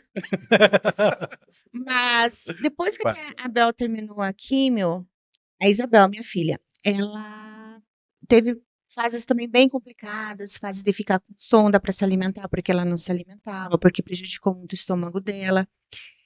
E uma época ela estava tipo muito magrinha e com sonda, e ainda carequinha. E a minha irmã, uma das minhas irmãs, né, todas eram apoio, mas tinha uma das minhas irmãs que é enfermeira, ela cuidava dela no período da tarde com a minha mãe. E ela sempre estava me mandando fotinha da Bel. Tinha um menino que ficou pouco tempo aqui na empresa, mas todo dia ele chegava reclamando. Todo dia ele reclamava de alguma coisa e tal, mas eu estava já naquela situação que a Lu estava trabalhando para não ser uma pessoa sem empatia, né? E, coincidentemente, um dia ele chegou e falou assim: eu tô rindo. Eu conferia o trabalho dele, os e-mails dele. Ele falou assim: eu não tô bem nos e-mails hoje, porque eu quase não dormi. Eu fui dormir, era 2 e pouco, que a minha menina tá resfriada. Eu pensei comigo, essa noite eu não dormi. Pensei comigo. Uhum. Falei, tá, depois só, mas um pouquinho ele falou da menininha lá, que tava melhorzinha, que a esposa dele tinha avisado. Eu falei, nossa, que bom, né? 3 anos a menininha dele, idade que a Isabel tinha na época também. Aí ele olhou para mim e falou assim, você tem filhos? Ele falou assim, eu vi que você é casada, você tem filhos? Eu falei, sim, eu tenho uma menina também de 3 anos. E eu não me toquei. Deus aprova que eu não fiz por mal. Eu peguei a foto que a minha irmã tinha acabado de me mostrar, que ela estava tomando o leitinho da sonda, e virei para ele o celular. Isso era tipo 4 horas da tarde. Ele não me respondeu, ele levantou e foi pro banheiro. Ele saiu de lá 5h30, que é o horário que a gente vai embora. Nossa. Eu já tinha até avisado a gestora dele para ir ver o que você, né, estava vivo. Ele falou que Aham. precisava respirar. Ele voltou, pegou as coisas e foi embora. No dia seguinte, ele chegou para mim e pediu desculpas. Eu falei, mas desculpas do quê? Dele, porque todo dia eu tô do teu lado reclamando. Você tá todo dia do lado, ajudando todo mundo e sorrindo. Falei, não, nem tanto também, né? Ele falou assim, não, é isso sim, Lu. Talvez você não perceba, mas pode ver. Tanto que tem pessoas que brincam aí que passam a mão em você, querem teu abraço para pegar tua energia. Brincadeira, né? E ele falou assim, e eu aqui reclamando porque eu fui dormir 2 horas. Eu não falei nada para ele. Uhum. Ele Ele falou assim, percebeu, né? daí ele falou assim, pesado, né? Eu falei, pesado. Morreu ali o assunto. E eu imagino que seja algo que ele tenha levado para a vida dele também, né? Mas, enfim, não, tá, todo mundo tem suas dores, a gente não pode ter que medir com a régua, mas tem um pouco mais de empatia também, né? Sim. Sim. Positividade. Isso aí. Realmente. Tem que ter isso aí. Bom, gente, mais alguma coisa? Não. Tranquilo? Já tomamos muito tempo de vocês. Então, quero agradecer, né, a presença de vocês, a disponibilidade de vir até aqui também, porque a gente sabe que a vida de vocês também é corrida, né? Tirar um tempinho aí às vezes é complicado, mas é bom ter vocês aqui também, até para a gente fazer esse trabalho de conscientizar as pessoas. Hoje, na empresa, são quase 650 600. colaboradores, então, essa conversa aqui, tocar pelo Um menos pouquinho cada uns 60 ali, já um tá pouquinho bom. cada um, que eles vão procurar para ajuda para exames e assim por diante, prevenir mais, né? Eu acho que valeu a pena e que isso seja uma continuidade aqui também. Quem sabe nos próximos, não, né? Qual que é o mês amarelo mesmo que você comentou, que eu já esqueci? Só ano que Amarelo. vem, O setembro, né? Mas no É. ano que vem, Ano por que que não, vem, né? A aham. gente voltar a bater um papo sobre Com saúde mental. certeza. Com Então acho que é bem certeza. legal. Quero agradecer aqui então o Ariel e a Camila, desculpa, pela presença e apareça quando quiser, vem dar um oi pra gente, né? E Lu, agradecer a você também por disponibilizar, vir contar a tua história, né? Agradeço. E a gente sabe que às vezes é meio pesadinho também, mas que bom que você compartilhou. Muitos detalhes eu não contei. Que bom, senão ia ser uma choradeira aqui que eu vou te falar, tá? Outra face. Se a doutora falou que ia chorar, eu então, meu Deus do Penso céu. que o recado maior foi dado, que, né, Com principalmente as certeza. pessoas se cuidarem, igual vocês falaram da empresa, do apoio da empresa. A gente está dentro de uma empresa que sempre apoia a gente em tudo. Verdade. Então, tipo, não tem desculpas para que não vá, né, se cuidar, não vá ver o que pode ou não estar acontecendo, ou que venha, né, a acontecer.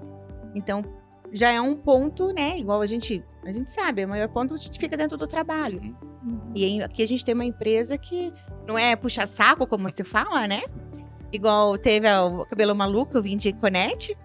Todo mundo, meu Deus, mas puxa-saco. Eu falei, não, eu amo aqui e isso é muito nítido mesmo para todo mundo. E a gratidão que eu tenho pela empresa, para não falar o nome do seu Silvio, né? É imensa, porque todo apoio que eu precisei com a minha filha e comigo depois, olha, se eu for contar para vocês não vão acreditar. É coisa de seu Silvio. Então, Silvio, obrigado, né? Até por disponibilizar a gente. Agora aqui, me ajudou de novo. Tô falando, se você fosse contar, a gente ia ser uma choradeira aqui. Não, eu fui contar pra ele esses dias que a minha filha, com a retirada da adrenal, ela precisou e precisa agora pro resto da vida fazer reposição com medicação. Inclusive, um dos remédios não é que nem no Brasil que eu consigo, né? Senão ela não vive. Ele já que chorou, eu falei, pronto. Eu falei assim, vai devagar. Isso. Deus. Já até comentei com vocês, olha, eu admiro muito vocês, porque qualquer coisinha já começa. Aí, não dá boa. Gente, obrigado mais uma vez pela presença, obrigado por ajudar a esclarecer esses 2 pontos principais aí importantes, né, para a saúde tanto do homem quanto da mulher. Né? Obrigado mais uma vez você. Eu que agradeço. E obrigado também à empresa por disponibilizar essa estrutura, né, esse tempo nosso aqui, do pessoal também que está trabalhando nos bastidores ali, para fazer esse assunto, né, que é primordial aqui na vida de todo mundo, tá? Então, gente, mais uma vez, muito obrigado. Obrigada. Até a próxima. Valeu. Tchau, tchau. Tchau, tchau. Tchau.